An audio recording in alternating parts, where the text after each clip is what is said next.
The movie we're discussing today, it makes a lot about this being the clash of Japan's representative kaiju and America's representative kaiju. You're from the magical land of the UK. That's right. And I was wondering, could you make a UK kaiju for us?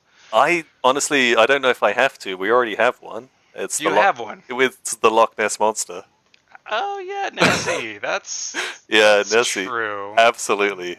Outside of that, trying to think of more kind of specific animals from the UK. Charming enough. I mean, Paddington, does he count as kaiju? Paddington Bear? He is from Peru, but he's basically British. Okay. And then hedgehogs. We have a lot of hedgehogs in England. Oh, a giant hedgehog. That'd be cool. Exactly. I think a giant hedgehog would lend itself well. Spikes. Yeah. What would its name be? Well, okay, so King Kong. Yep. Sir Prickle Pants. Oh, that's good. I was thinking hog. Something hog. Hell of a hog. I don't know what I would call that person. Big hog. Big. That's a bit too American, isn't it? Okay. We'll stick with Nessie. All right. Well, you also live in Canada. That's right. Even though you hail from the magical land of the UK. Absolutely.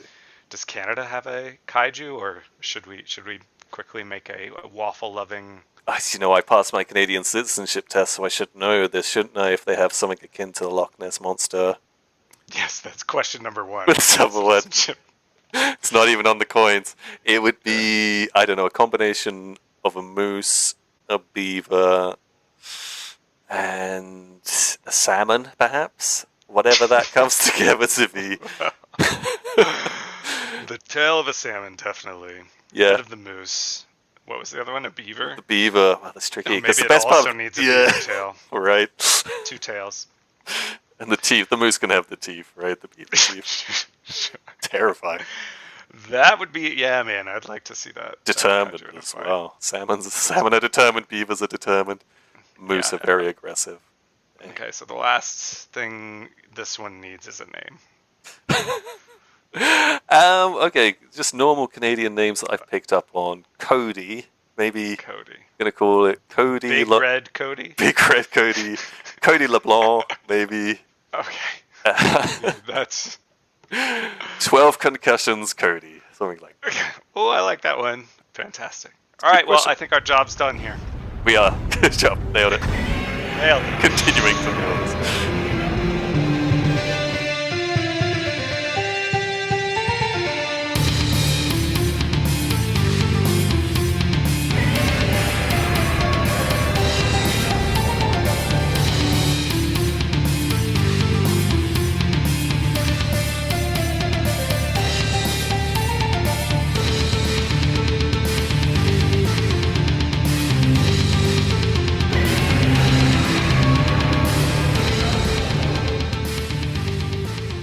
Hello, friends, and welcome to the G-Spot, a place where we glorify and make a case for B, C, and D movies of yesterday and today that, despite being the monsters they are, deserve your attention, respect, and dare I say it, love. And if you're curious, the G stands for Godzilla, by the way.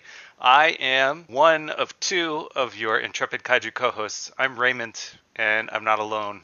Yeah, hello again. This is Sam, Raymond's good friend and fan of trashy, schlocky B and C movies from yesteryear, but completely ignorant in the ways of Godzilla. So, enjoyed another fantastic Godzilla movie. It's hard to see how they're just going to keep topping themselves, one after the other.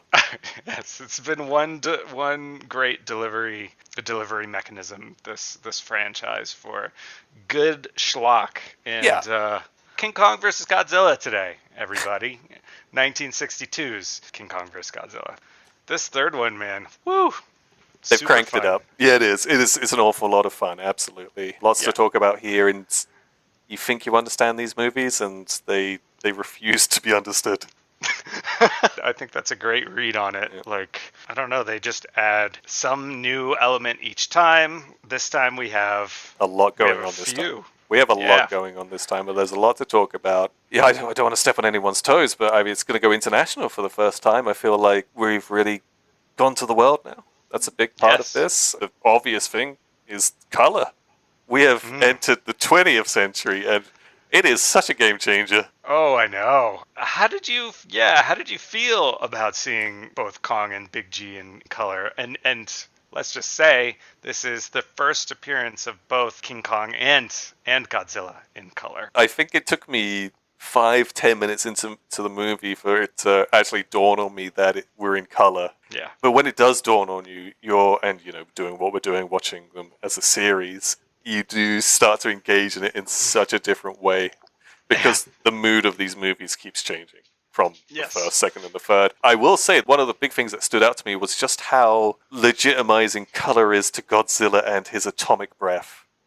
And his own kind of iridescent heart. What does he have? His iridescence. It's iridescent light. It's his iridescent light. That's exactly what it was. Yeah, having that there is just it's really effective. Well, I'm sure we'll talk a lot about the influence of color in this movie, but Sure. woof, does it make a big difference? Yeah. I do not think it diminishes things. It especially works for this change to a brighter and more fun-loving Yep. Goofy. atmosphere, mood. Black and white was definitely more conducive to the horror angle for the Absolutely. earlier movies. But that's not to say this movie is completely devoid of horror, because it's here, at least a little bit. So let's see. To start us off, Sam, our big green meanie, Godzilla, had been missing for quite some time. There was a 7-year hiatus Righto. between Godzilla Raids Again and this entry, during which Toho kind of abandoned their prize pig. They weren't exactly resting on their laurels, though, because they made a handful of other successful monster movies during this period, most notably Rodan in 1956. I've heard of that name. You have heard of that name? Can you put a kaiju to it in your head? Mothra is like the butterfly moth. I honestly couldn't tell you. Yep. Okay, that's fine. Yeah, well, I mean, we're going to get to he'll make an appearance. But yeah, that's the name. I think last week you asked me to name some of the other ones, and I don't think I could get beyond Mechagodzilla and Mothra. But yeah, that one certainly rings a bell. So Rodan in 1956, Mothra in 1961. Other entries in this period include the Mysterians in 1957, Varen, or Varen the Unbelievable. He was my favorite kaiju as a kid. That came out in 1958, but I've never seen that particular movie. He plays a bit part in one Toho Godzilla movie, but he was my favorite because of his design. Two more, The Three Treasures in 1959 and Gorath in 1962. These are very compelling titles. Aren't they? It's there are far too many movies now to watch. Yeah, if we ever run out of Godzilla films. So Toho was not sitting on their laurels. They certainly had other movies going for them, but they were letting Godzilla have a little break. And they were letting him have that break until a fellow by the name of Willis O'Brien. He wrote a story scenario, and he generated concept art for a film in which King Kong fights a giant Frankenstein's monster. And that is the origin of King Kong versus Godzilla in 1962. What was his name? Willis O'Brien. You know, he's done what we all want to do, isn't he? Just come up with a great idea and make it come true. That's, yeah. You know, you can imagine a young boy drawing pictures of Godzilla versus this, that, and the other, right? He made it happen. Yeah, man. So it's great. It's kind of a crazy story, which is to not also forget that this is both Godzilla's and King Kong's third cinematic appearance. For Godzilla, we know, and on the Kong side, it follows 1933's King Kong and Son of Kong, which was also released in 1933. This is similar to the fast turnaround with the Toho movies. Yeah. This is a March-December situation in 1933. But as I hinted at, the origin of this particular movie is a messy little bit of Hollywood subterfuge. Willis O'Brien, he was the stop-motion animator of the original King Kong movies. So he has priors. I was just hoping it was just a teenager in his bedroom. Well, that teenager in his bedroom grew up to be Willis O'Brien. That's right, yeah. And he wrote this story scenario. He generated concept art for King Kong versus Frankenstein. And oddly, Frankenstein would also become a Toho kaiju in a 1965 movie called Frankenstein versus Baragon. That might or might not have been meant as something of an apology for what I'm about to say. But so O'Brien, thinking he's onto something with his story scenario, which of course, I mean, that sounds fucking awesome. Thinking he's onto something, he hands it over to American film producer John Beck on a handshake deal. And Beck, behind O'Brien's back, he takes the idea to Toho. They scrap Frankenstein. They snag the rights to use King Kong from RKO Pictures and Universal, and they make the film. Meanwhile, O'Brien gets neither credit nor compensation for his idea. He sued over it later, but I believe he died before the film released, and he wasn't at peace when he died because of that. Well, Raymond, let me tell you, right now he's got just a little bit of that piece back thanks to you sharing that story. Yes, we're on your side, Willis. That's right.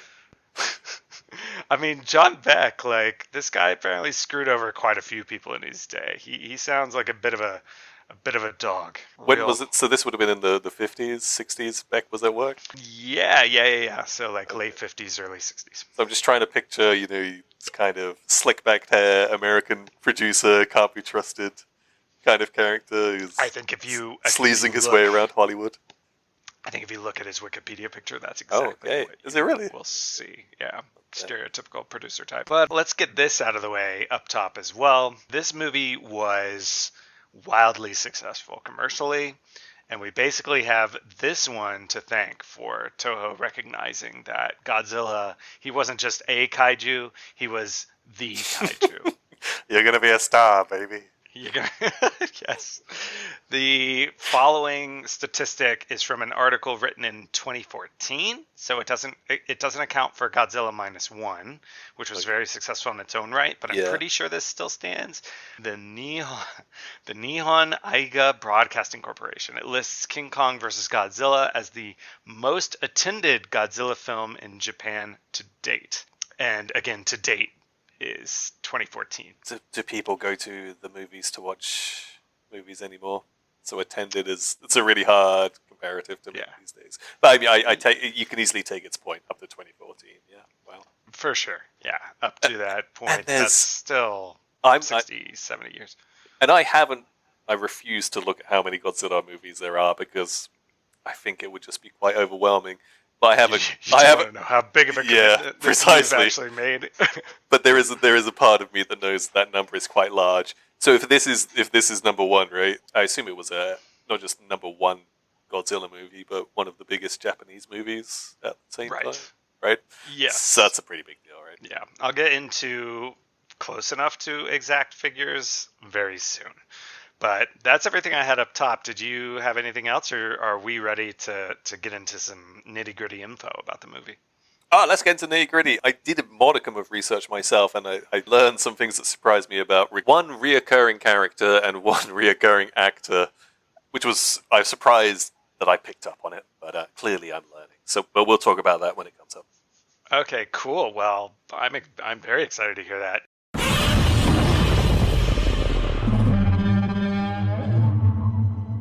Just some very basic stats first. This is a Japanese language film, King Kong vs. Godzilla. It is originally titled Kingu Kongu Tai Gojira. Released in... Thank you, yes.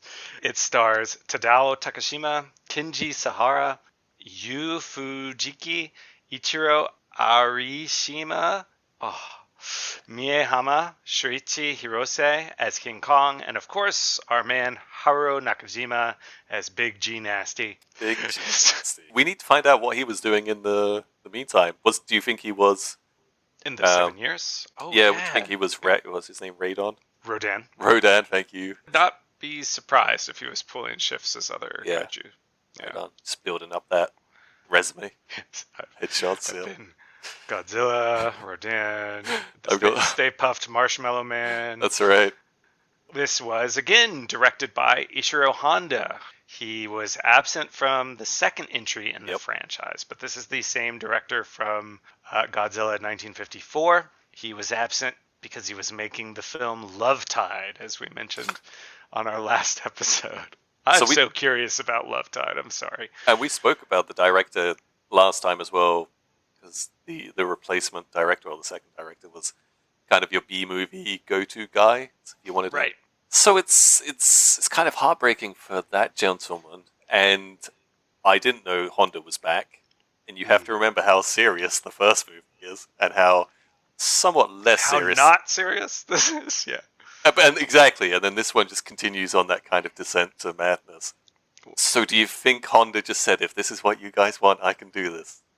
So I have some of his thoughts. Oh, do you? On that very subject. Yeah, so right I'll get it to you very soon. I could also see that this film just had higher production values, it seemed, than part 2. That is under. And it was written by Shinichi Sekizawa, also with special effects by our now 3-time maestro, Eiji Tsubaraya.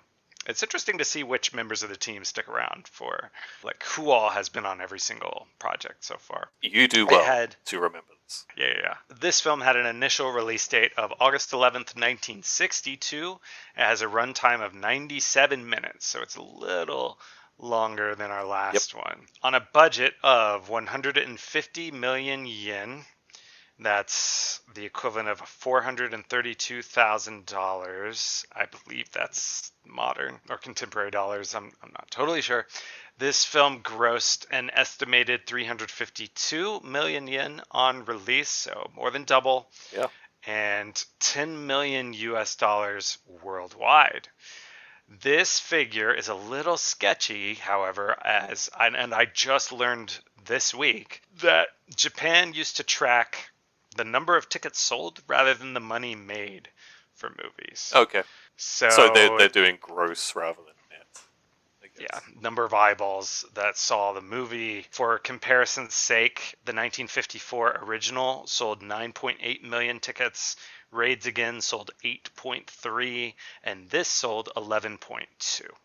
Regardless of metric, Toho had a hit on their hands. It's gone up. And trivia time. First, naming. This is King Kong versus Godzilla and not the other way around. Absolutely. Every time I, used my magic to find this movie, I had to check on my phone first to be sure because I wanted to write Godzilla versus King Kong, but then I was in my back of my mind, it was King Kong versus Godzilla, which doesn't sit right, does it?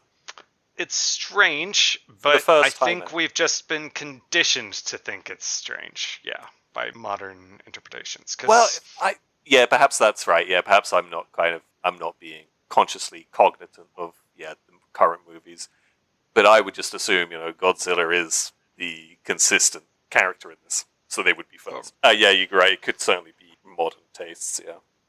Well, I mean, exactly what you're saying.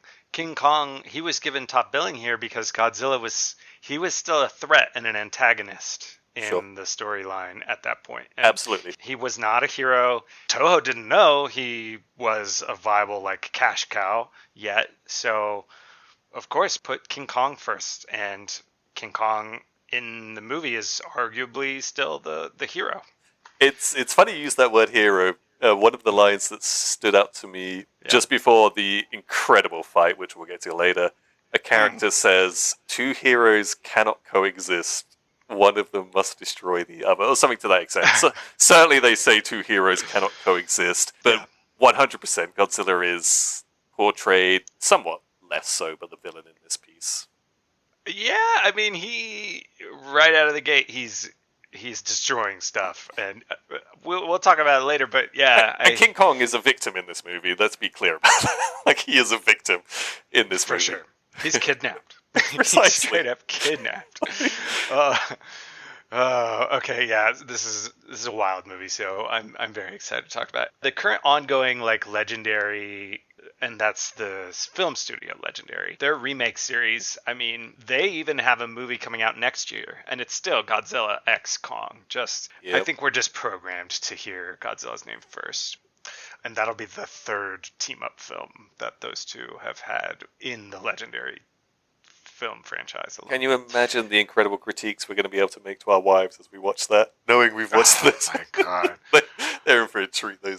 Our wives are the true victims here, That's right. actually, not Kong. I don't think Honda would have done it quite like that. But Oh God, don't even want to imagine. But this one comes courtesy of IMDb, so take it with a grain of salt. But apparently, Ishiro Honda, he wasn't too jazzed about Godzilla fighting King Kong. He said this was a stupid idea. And right on. He is an artist. I love him. I can imagine him just a grumpy old war veteran artist, like, oh, they're bringing me back for Godzilla. Okay, all right, fine. Long drag on his cigarette in a black and white scene. Yes, he's in black and white, but the movie itself is in color. Toho, meanwhile, mandated the monsters be made as funny as possible. Oh, which, wow. Yeah, and I wonder what funny means to them. At the top, well, yeah, okay. Comedic funny, or I think so. Different funny. Effects it's director. It did work. Yeah, it still works. It's amazing that some of the jokes landed. Yeah.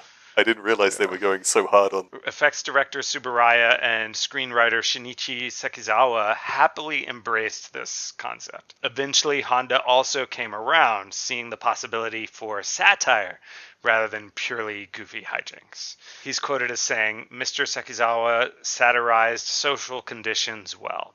That was his specialty.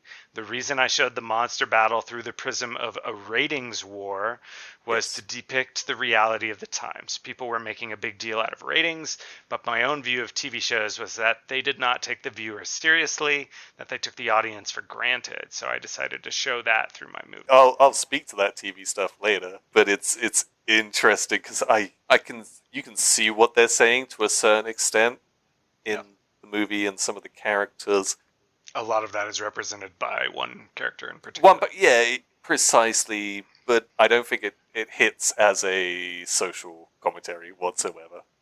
Oh, really? I think they work well as a different plot device, which is, contemporary, well contextualized in that time. They are goofy and it is silly, and they are, specifically this one character, made to look quite foolish in certain ways. But I don't think it hits as modern TV is completely wrong and it's all about ratings. Not as biting of a social commentary. No, I don't think so. As they're making out to be. All right, yeah, that's totally fair. I saw a little bit of it as well in that one particular character. Yeah. I mean, for me, it was purely just a fun monster movie still. Exactly. Yeah. And I think that's the contrast, right? We constantly see is the first one, it's easy to take the lessons from it. And the more you go on, we are just having a good time here, folks. We know what you like, and here it is. Yeah. That manga mentality that they sort of brought into play during the second movie is full blown here. Let's see. The actors playing King Kong and Godzilla were largely given the freedom to choreograph their own fight scenes this time around, which led to them basing most of their confrontations on sumo and pro wrestling, which was becoming increasingly popular in 60s Japan. Yeah, we'll definitely talk about this when we get to it, because the fight scenes, there's a short one and there's the end is terrific, and they deserve all of the attention they're going to get. For sure, one of the things I noticed was these people can move so much more freely and competently than in the previous one. I talked about it all the time with the second one, just how painful, cumbersome, and uncomfortable. Yep. Godzilla and Anguillus seem to be in the second one, and in this one they seem almost nimble. For sure. And no one's stuck on their hands and knees, thankfully, this time. Absolutely not. So that is a very big factor. And yeah, maybe they, knowing that the monsters were going to fight more, maybe they just made the suits much more flexible this time around. The actor playing King Kong, Shuichi Hirose, he had to be sewn into his suit every time he entered it to hide its zipper.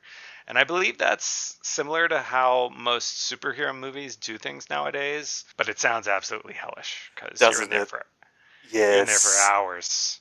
And it's a hot-looking costume. And they all are, but this one in particular looks like sweaty work. It's especially troublesome because, these suits are getting wet. They are sometimes lit on fire. They're under studio lights, and I'm sure you got to go to the bathroom multiple times Yeah. in a day, and you're sewn in, bud. I don't know what. And we'll get to it when we get to King Kong as well, but he is an active kaiju.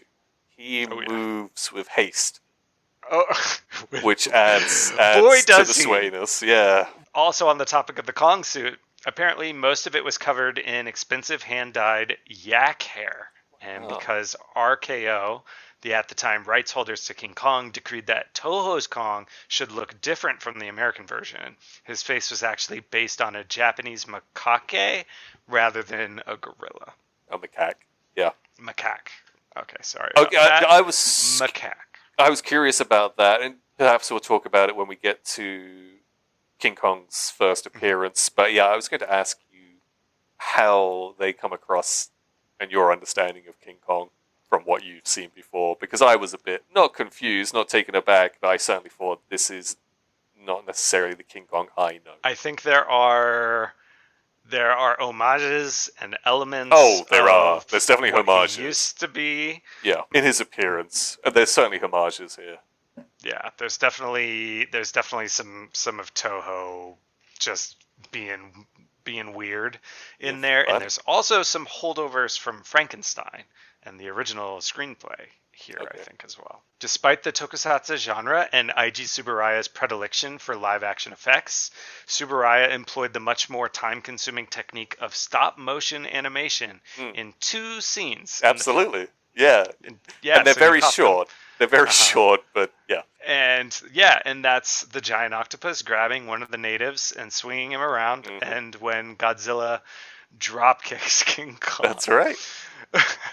These could have been a tip of the hat to O'Brien and Kong, because as we mentioned back in our first episode, Tsubaraya's admittedly favorite film was the original King Kong. In fact, on the subject of Tsubaraya's love for Kong, he's quoted as saying in an interview with the Mainichi newspaper in the early 1960s, "My movie company has produced a very interesting script that combined King Kong and Godzilla, so I couldn't help working on this instead of my other fantasy films," his own projects at the time. "The script is special to me. It makes me emotional because it was King Kong that got me interested in the world of special photographic techniques when I saw it in 1933. That's amazing. The man is living his dream, and his dream I is making know. movies about King Kong and Godzilla. That's Yeah. nice. That's really Though he was not a perfect man, because let's talk about the octopi used in the movie. There were 4 live octopi, 1 prop, and 1 stop motion model used in the film. To accommodate them, Tsubaraya took a crew to a beach near Tokyo and constructed a miniature set there, shooting for several days to attempt to get the right shots since their stars were somewhat difficult to work with. A combination of hot air and light was used to prompt movement, and it's rumored that while 3 of the octopi were released after filming, Tsubaraya ate the 4th. Okay, so that's amazing. I watched it again today, and we'll talk about the octopus scene later. But at the top of my mind was what happened to the octopus, and the 2 things I came up with were they either put back or they were eaten. So it was both. And I mean, I want to believe that the octopus, all 4 octopi were treated well in this film, but Yes. Yeah, from what I'll say during Kaiju Corner, I think Sure. there was still some questionable activity. But I love this piece. Apparently, as part of their promotional campaign for the Japanese premiere to this movie, Toho released side-by-side interviews in newspapers and magazines with both King Kong and Godzilla trash-talking each other. Oh, in good interviews. lord. Do you find it? I found a picture of the Japanese one. I found a translation. They're pretty tame, and they're pretty silly. The main takeaways, and again, this is in the format of sumo wrestlers or pro wrestlers, kind of like appearing before a match and Absolutely. dissing the other fighter. Kong mentioned not being well known to the youth of Japan, but he pledged to fight well. I mean, and this all seems like very That's babyface. He wants to be the good guy, saying stuff like that. Exactly. He's appealing to the kids. Right, but Godzilla boasted about his previous rampages. Absolutely. He's a heel. He's a bad guy. He's the heel. His desire to win the title of World Monster Champion, and Eiji Tsubaraya, the special effects director, he was reportedly set to be the referee of this fictional wrestling Understandably match. so. Should have been the octopus. But yeah, Oh, that's terrific. What a wonderful thing. Hopefully someone owns the original copy of that somewhere. Or it's in a museum. yeah, I'm sure it's out there somewhere. Toho began production on a sequel following this film's success with the working title Continuation: King Kong vs. Godzilla. It's pure money. Pure money. A screenplay, and again, that's just a working title, but Of course, yeah. That was pretty much solid.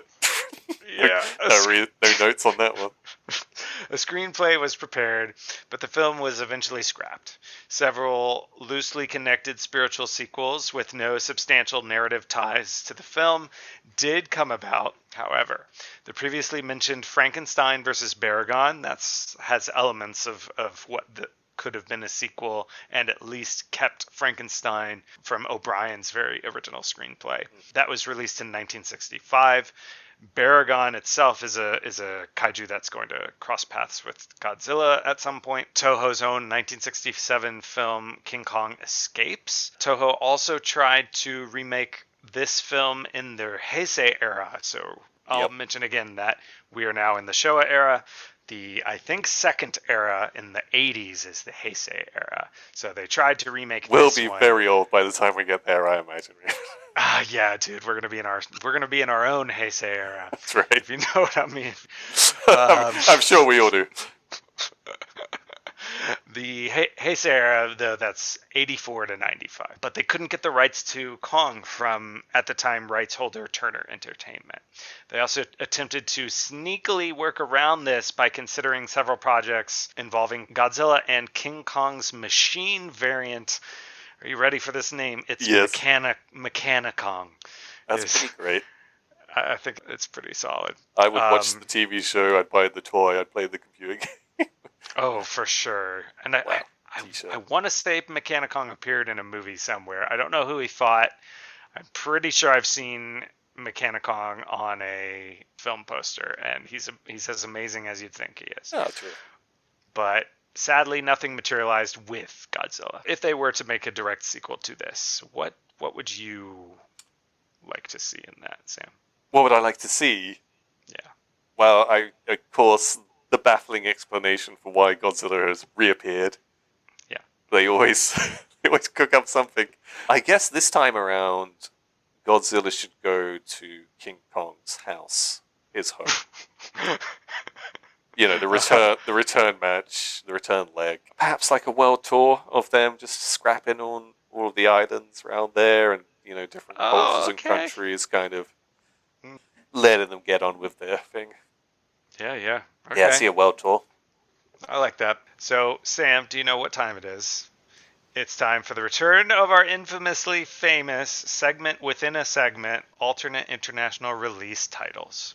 Oh, yes, I should have been writing these down. There's so many titles. I didn't bring these in last time. I didn't think they were as interesting as our first episode or this one, but I do think we have some real winners this time. First up, we have King Kong X Godzilla. They were on to the X convention first. This was the Brazilian title. Okay, good for you, Brazil. Yeah, go Brazil. I wonder if X means anything. I don't know. I've always read it as like cross. Like yeah, absolutely. Cross that. But it could just be a Portuguese one. Yeah. Italy spoiled the movie in their title, The Triumph of King Kong. Yes, they have ruined it there. Yep. Chile called it Godzilla Against King Kong. Spain, Netherlands, France, and Belgium called it King Kong Against Godzilla. So I think the Spanish word this would go for Spain and Chile is Contra. Contra. Yeah, Contra, like the video game. Yeah. And it basically, we would say versus, but in Spanish it's much closer to against. More direct. Yeah. Translation. So they make that one kind of makes sense. It's just just a replacement of words. Sure. Now we're getting into the good stuff. Turkey's title was Wrath of the Monsters. good start with Wrath, and I feel like they've let themselves down with Of the Monsters. They could have been so more provocative, but Wrath is a really nice start. Wrath of the monkey and lizard. Yeah, exactly. Where should they have gone? Wrath of the big old monkey. Anything, right? You want to appeal to both sides. Sure. Good. Turkey's kind of winning so far, I guess. Okay. West Germany. Ooh. They brought King Kong is Coming Back. So that one is kind of wrong, isn't it? Oh, but it's not. They mean it in a movie sense. I love it.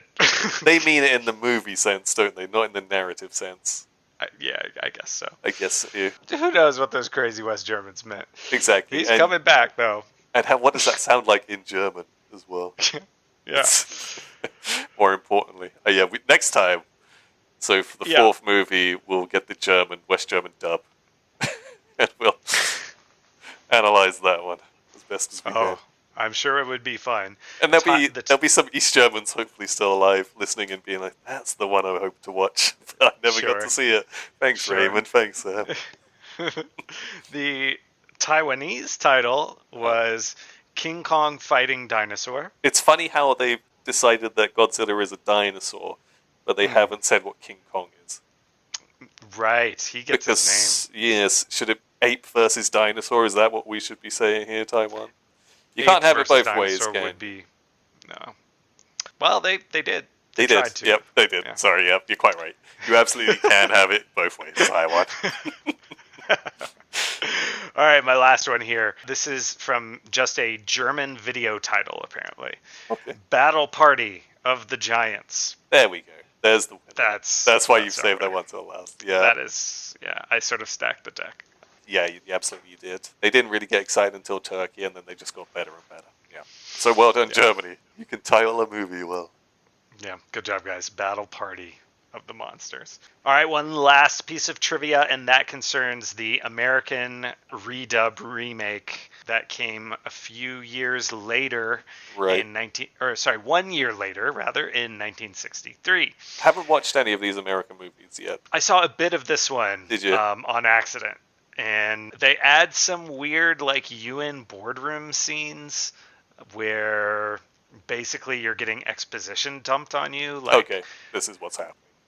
Yeah, Godzilla is awakening from the icy depths, and I don't know, they seem like a waste of time. If you're going to dub it, just dub it. You don't even need to add these weird interstitial exposition scenes. No. But it's interesting they use the UN, though, because the UN is a part of this. Yeah, but this was spearheaded, this American remake, by resident scoundrel John Beck, the man who cheated. What a piece of shit. Hopefully his family. It's okay. He's dead. Okay. So he spearheaded this on a budget of $12,000. It's yet another cheap Americanization of the original to chase broader market appeal with stateside audiences. Although this version would retain the original title, new writers were brought in, a new editor heavily altered, reworked, or deleted numerous scenes, and a week-long dubbing session was carried out by Writer Sound Services in Hollywood with new dialogue heavily straying from the original script. This time, Universal distributed the movie. We can remember that. Warner Brothers did Raids again, and Beck selling the film to them for $200,000. So he gained a tidy sum. And the film saw release in June 1963. This remake grossed an estimated $8.7 million.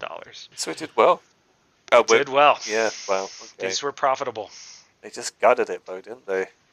Yeah, I don't know. I mean, maybe one day we'll watch one of these, but they seem so removed from the original intent. Yeah, absolutely. I think we're trying to watch a genuine kind of, I don't know, movie expression, artistic expression, albeit slightly tongue-in-cheek, and the American versions are just a bit too soulless for that kind of jaunt. It'd be nice to see one or two, perhaps in contrast to these, but I wouldn't want to watch. If I was to watch the Godzilla movies, you'd watch the Japanese ones. For sure. But maybe that's just us being snooty. But you like our kaiju a bit different to everyone else. Yeah, you know what? Yes.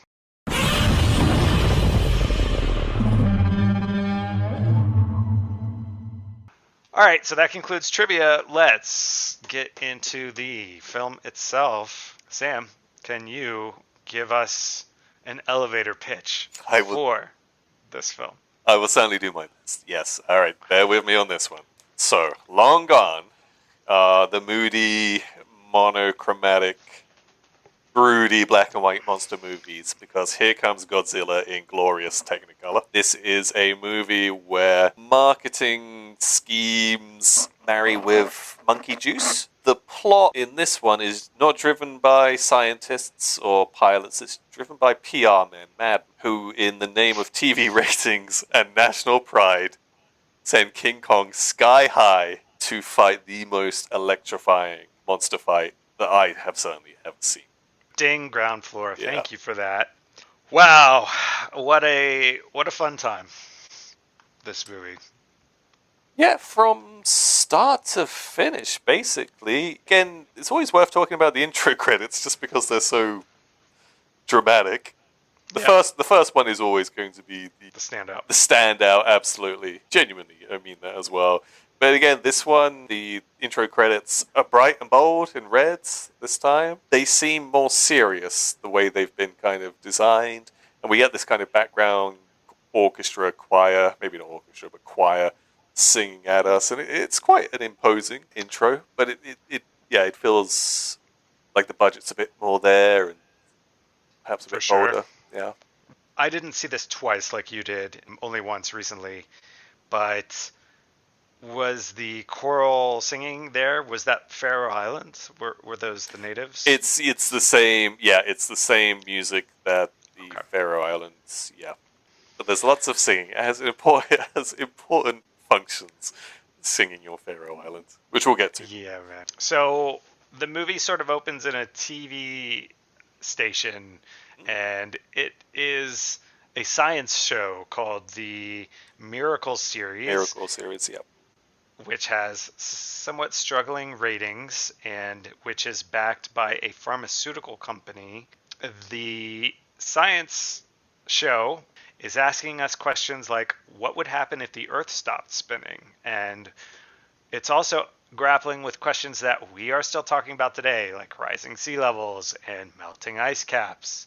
I found this so engrossing. The first time you watch this movie, you do start with this spinning Earth. And you're not given the context that it's a science TV show right at the beginning. You just have this large spinning Earth model and someone asking you the question, what would happen if the Earth stopped spinning?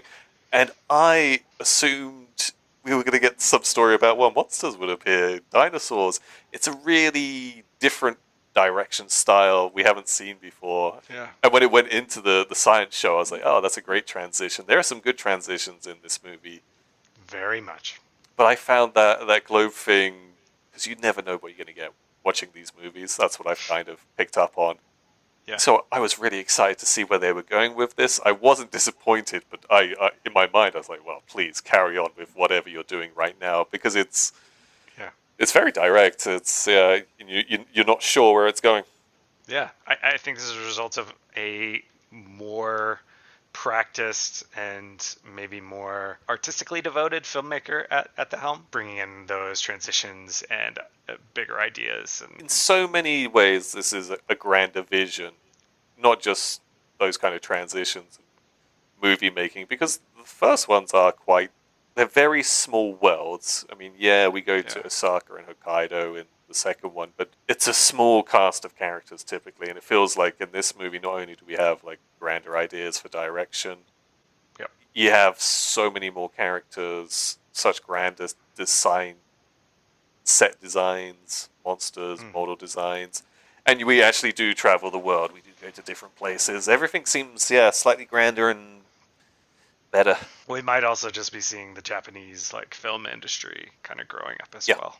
Sure. Let's see, they mention the idea that nobody likes science anymore because it's too boring, which worries Mr. Taco. Mr. Taco. Who is a pharmaceutical company head who sponsors this science show.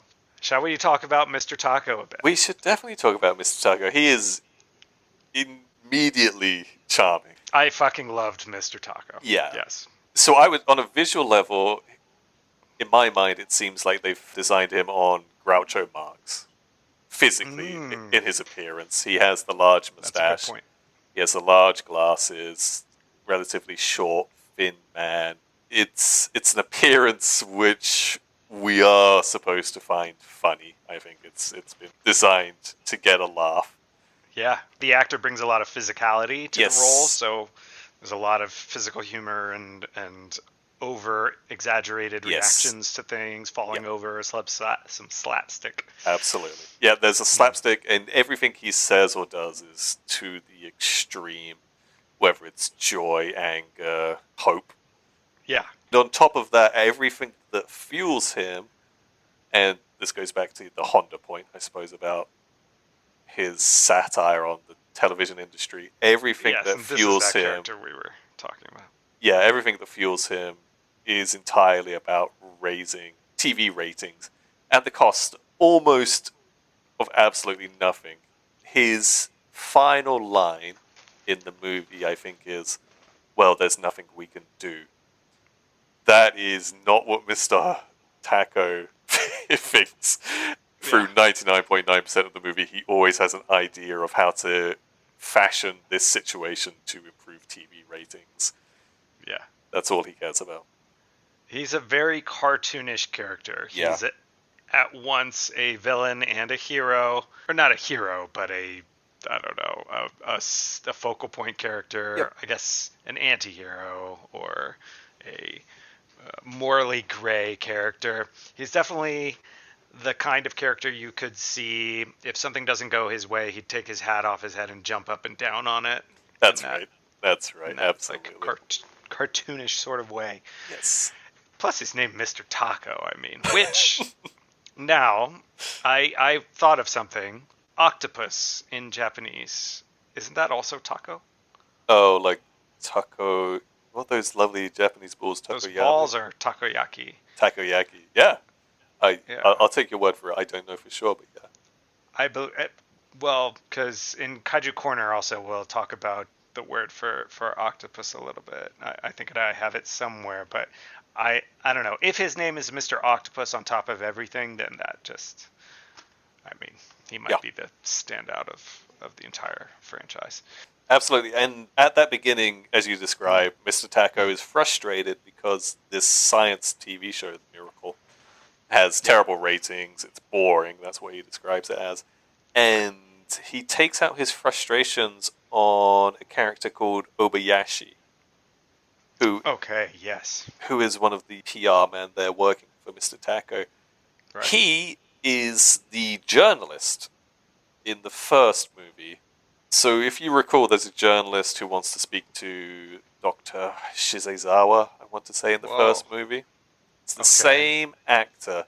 I don't know if he's portraying the same character. I don't think he is. Okay. He may well be. It makes sense. It's not hard. It's not a hard leap. They could have made the jump too. Yeah, from journalism to TV, right? That's an easy. It would be the most seamless character transitions in this movie because Godzilla has no pattern whatsoever. But no, he shows up again. And so I looked into it because I recognized his face when he came up. So I went on IMDb and I just wanted to confirm it was. And then I looked at his credits. The man did pretty well, actually. He's never a huge character, but he seems like he was a consistent worker for Akira Kurosawa in a lot of his movies. And there's a lot of other Japanese movies by other directors. And I think he just happened to be a good character actor at the time of Japan's golden age of cinema. So I was very pleased to see him again. And I was pleased. I remembered his face more than anything. That's amazing. Yeah, well done, man. I had no idea. And as to what you're saying about like the steady work, I wonder if Japan had a similar system to America in the I know in the 40s, 50s. I'm not sure when it ended, but America had a studio system where actors made contracts for a set number of years or a set number of films, and I wonder if Japan's system was similar. Yeah, I could see. Maybe I don't see why it would.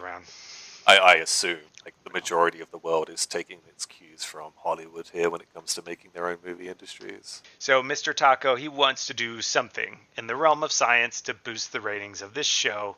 So he sends 2 of his studio's pinch hitters. I always think it's pinch hitter. Yeah, so did you look up what that word means? Because I watched it again today, and they use that expression about 5 times in the space of 2 minutes, and then it never gets used again.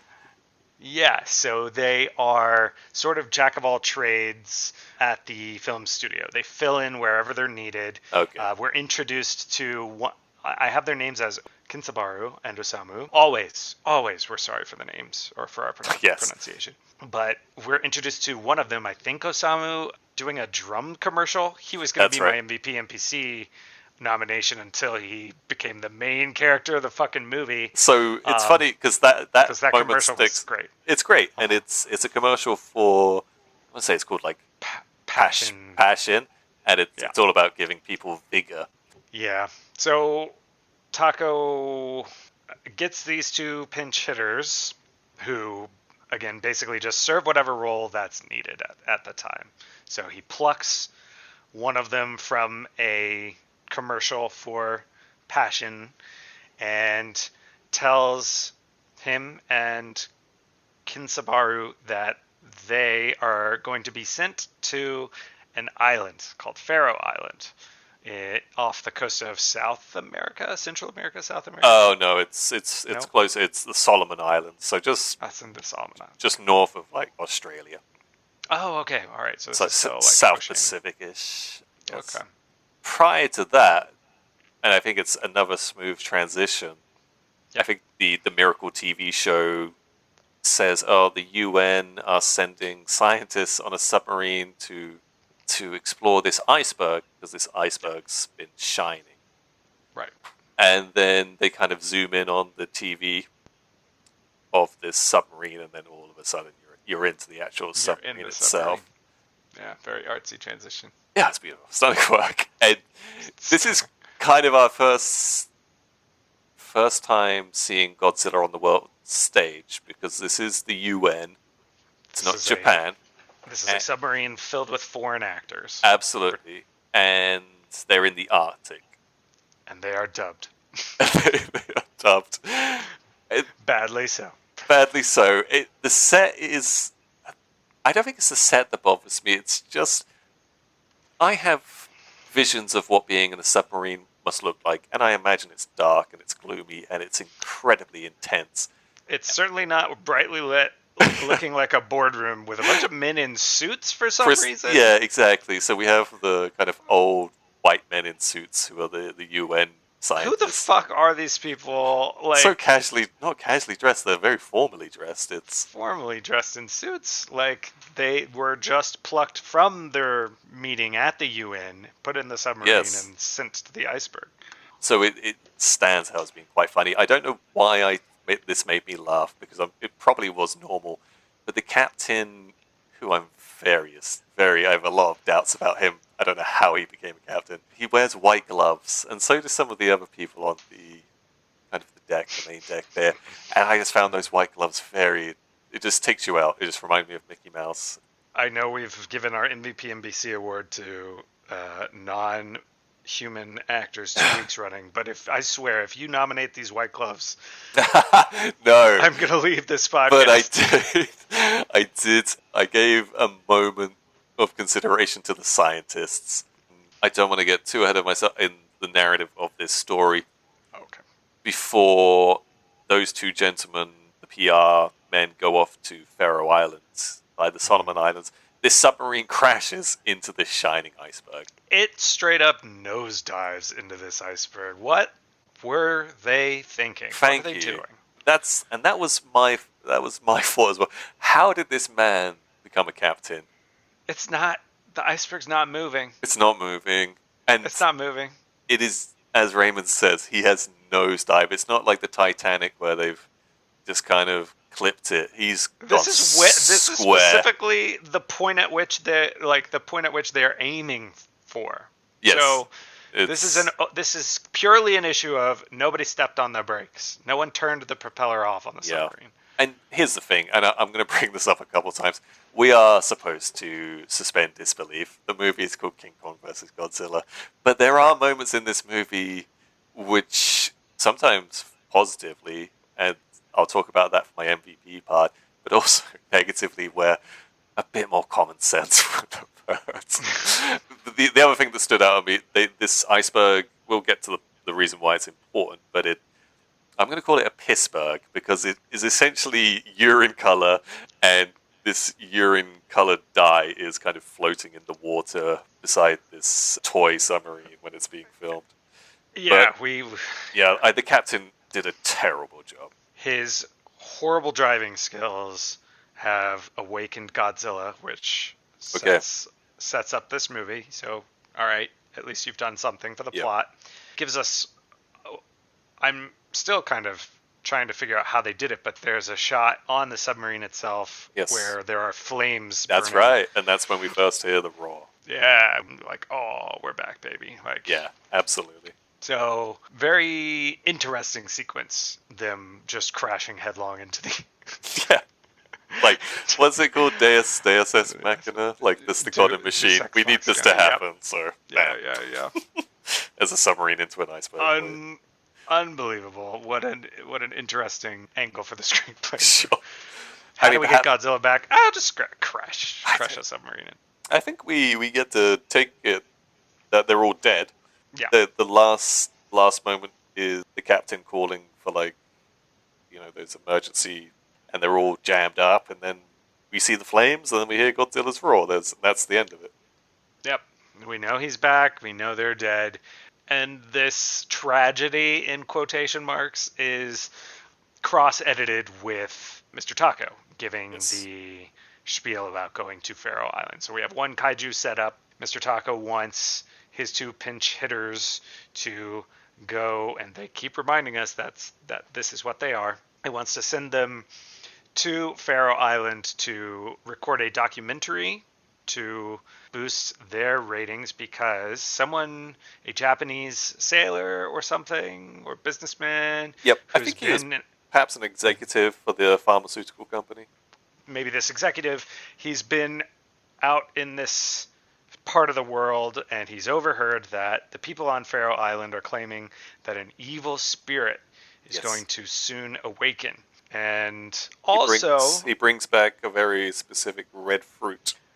He brings back this... foreshadows future moments. This red fruit, it plays an important role throughout the film, and it has certain pharmaceutical properties. So just remember that we also have a red berry juice of some kind in the mix. Absolutely. All right, so we get a brief trip back with one of our two guys, Osamu Kinzabaru, one of them and his home situation. He lives with his brother or his sister, who is... Fumiko. So he's Fumiko's brother? Brother. Okay, and he lives with Fumiko and Fumiko's husband, or fiancé? Yeah, you get to see... First of all, we've seen like a 1960s Japanese TV kind of studio. Now we're in what was pretty modern 1960s Tokyo apartment for young people. Yep. So it's interesting to see that kind of lifestyle. I will say, for Fumiko, while I was looking up that information about Obayashi, the gentleman who was in the first movie, it is, when you go on IMDb and you see Fumiko's actress, her profile is pretty tantalizing because she is essentially just in a bikini. Her name's Mihama. So obviously I had a click, and turns out she did pretty well. She was in a James Bond movie as one of the... Really? She was a Bond girl She was a Bond girl. Which one was it? James Bond, You Only Live Twice, with Sean Connery, no less. Wow. Good on you, Mie? I think so. Miehama? Yeah. That's so cool. It's unclear why she's in the movie until it's very clear why she's in the movie. She's having a bad time. If things can go wrong, they do go wrong. Yes.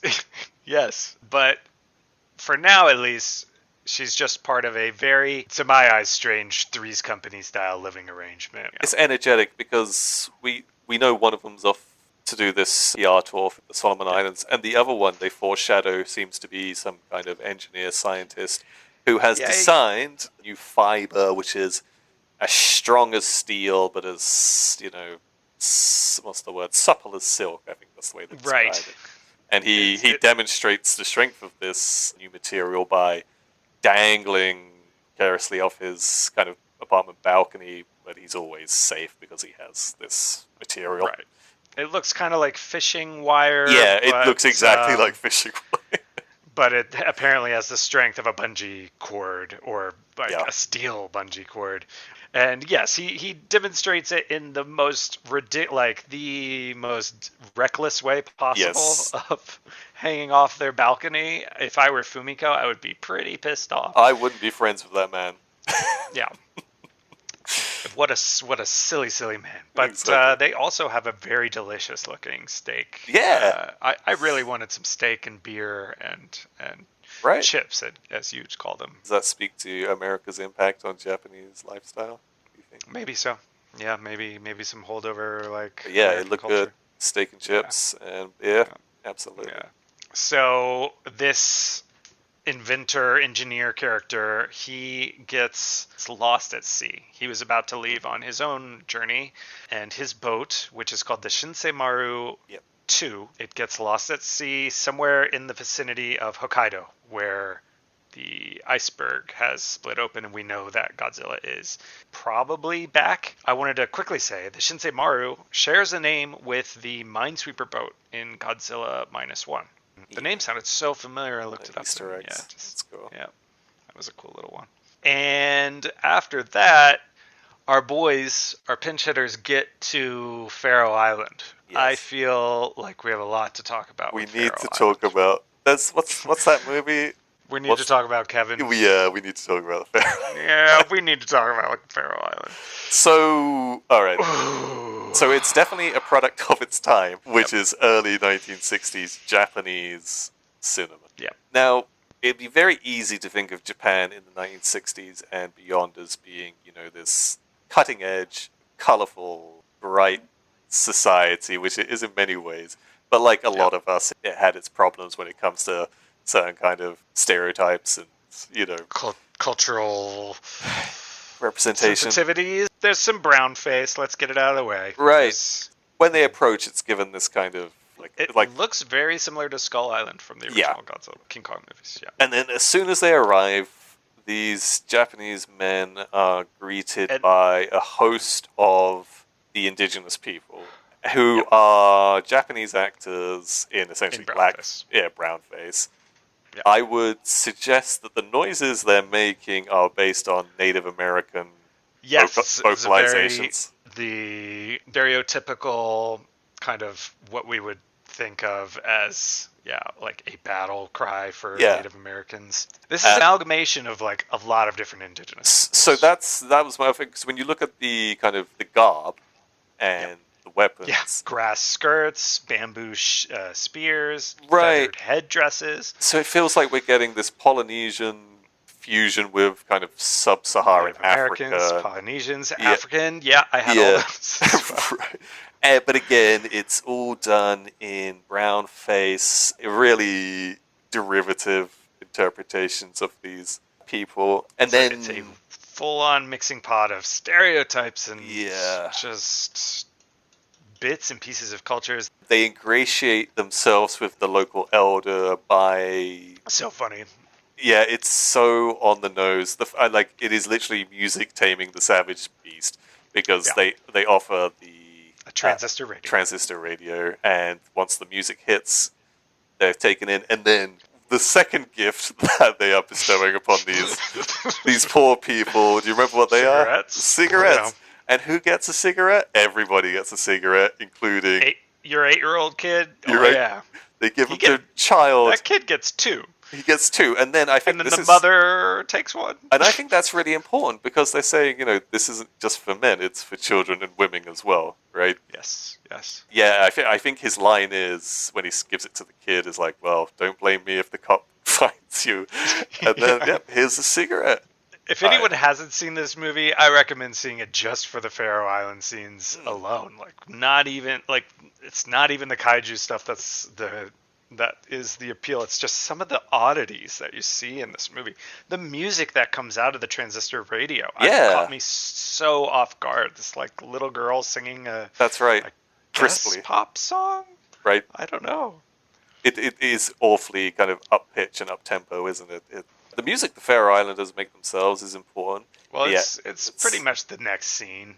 We see, I guess you describe as a pretty typical kind of pagan, animalistic kind. It's depicted as being like spooky and kooky, this tribal ritual that follows while there's a lightning storm, and the character says, "Oh, these primitive people," and that's the word they use, is primitive. They're just scared of lightning. That's what it is. Right. Yeah. Right, they're just superstitious. Like, that's our evil spirit. It's just some lightning and thunder over the mountainside. But more fool this man. We also do hear Kong's roar. That's right. That's what happens, because that's what fools him. Is like, lightning doesn't roar. Yeah. So we get our first kind of sound of King Kong, but we don't see him just yet, do we? No, we do not. But I do want to say the roar is pretty odd and dissonant from. Sounds like a lion's roar. Form. Yeah. Is it a lion's roar? It does, and I think why you have this connection in your head is one of these scene transitions. It jump cuts from hearing Kong's roar to Fumiko watching a nature documentary about lions. Okay. Right. So even if they did not use a lion's roar in the sound design for Kong himself, they at least mixed it in that scene. So we jump over to Godzilla in Hokkaido. He's not out of that iceberg for 2 seconds before he is scrapping with the military. Okay, so I have some questions. Please. So the iceberg that he was trapped in. Yep. Is that the island he was trapped in on the second one? Or if we just got rid of that? Because it's awfully similar, if you know what I mean. I think it's just, I think we've only taken the concept and trusted that eagle-eyed viewers of the franchise only remember Godzilla's trapped in ice. He's defeated, right? That's where he was. Yeah, he was in some sort of icy prison. So I just found that like oddly similar, but at the same time completely nonsensical. But we're treated to some miniature-ass looking miniatures. It's good. They move. There's a lot of movement now with the miniatures. So we have these. I know. So Godzilla shows up on an army base. Lord knows where it is. It's in the Arctic. This is absurd 1,000 mile per hour plot progression as well. By the way, like he just comes out of the water at a military base, and they've got all their stuff ready. That's right. And they're firing. But the miniatures look so great. The miniatures in this movie are so much better. So much better. There's one scene later on towards the end. The construction side? Oh, thank you. Okay, so we can talk about that one later, because that's mind-blowing. Yeah. But the tanks in this one, they move, they shoot, and then they actually retreat. And Godzilla moves much more spryly. He seems way more comfortable. His tail is a flapping. That seems to be a big deal in this movie. His bottom jaw opens pretty That's right. Well. He's quite slack-jaw in this movie. He looks so happy every time he's looking at the camera, but he's a bit slack-jaw.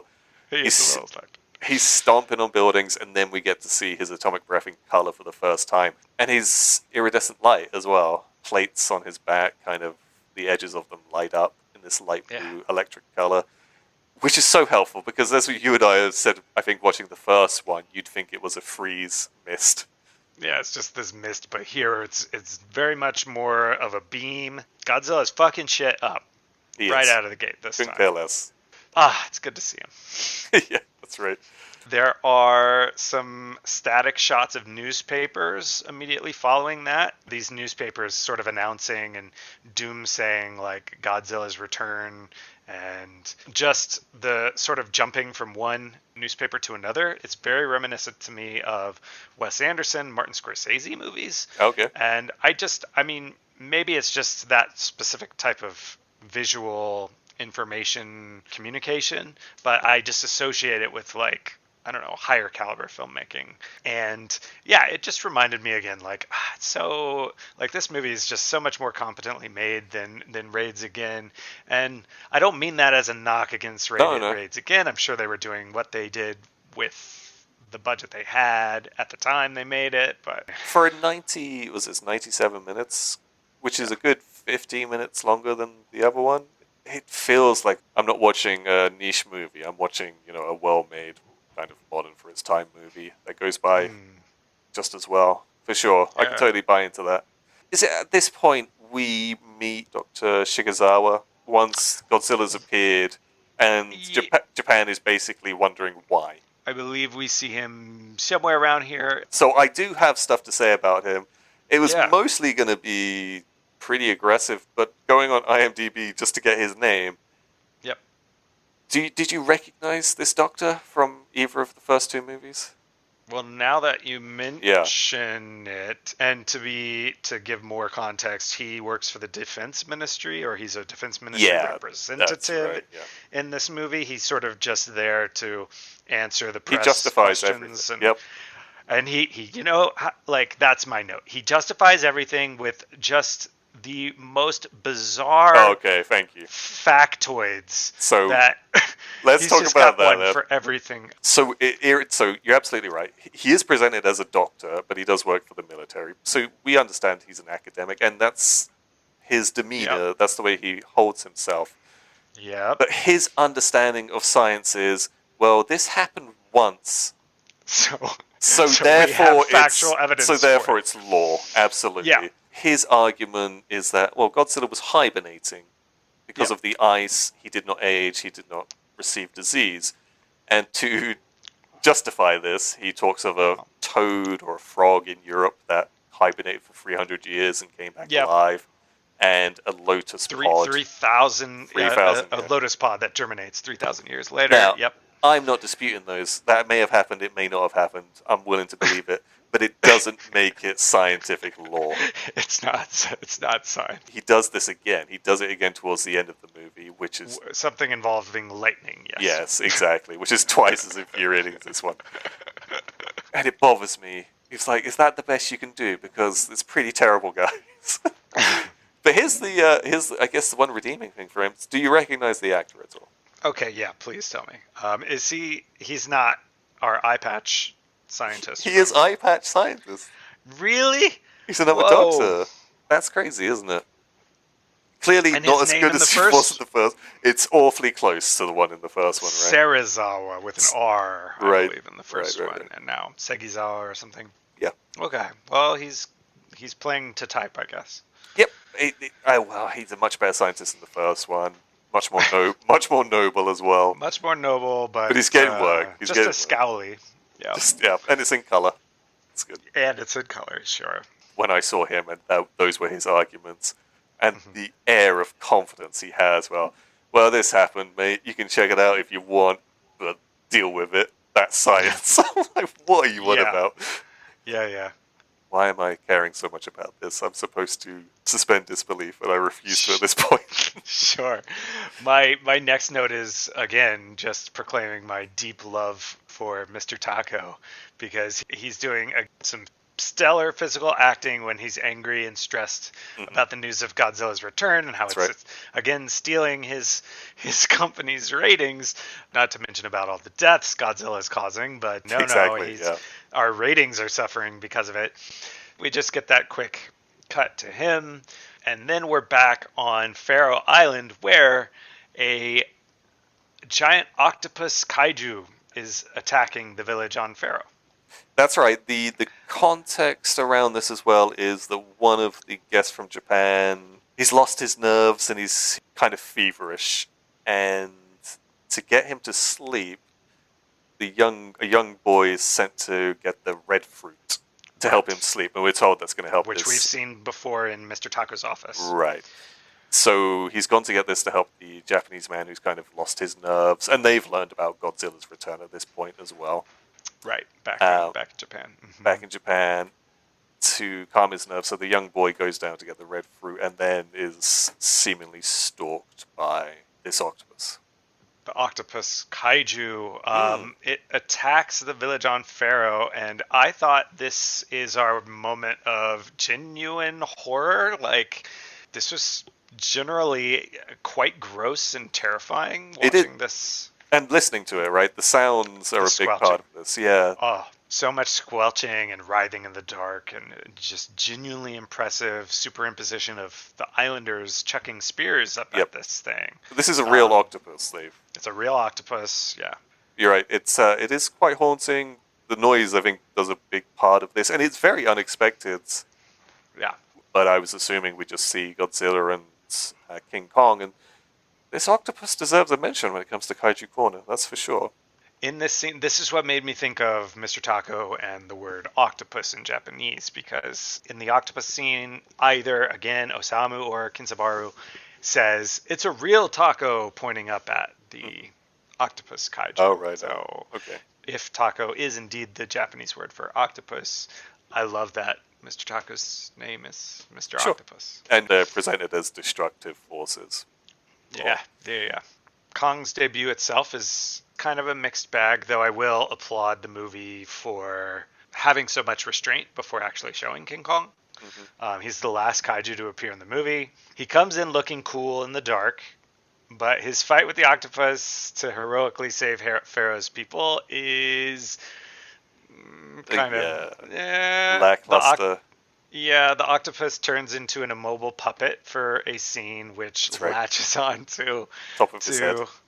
Kong's head. He sort of shakes it around for a little bit, pretends to be strangling, and then throws it on the ground. I think we're introduced to what we're supposed to understand as one of King Kong's strengths, which is his ability to throw boulders, throw rocks.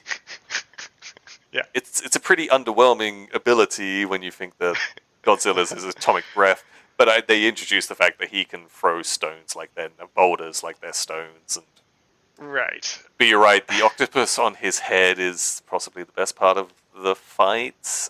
Yeah.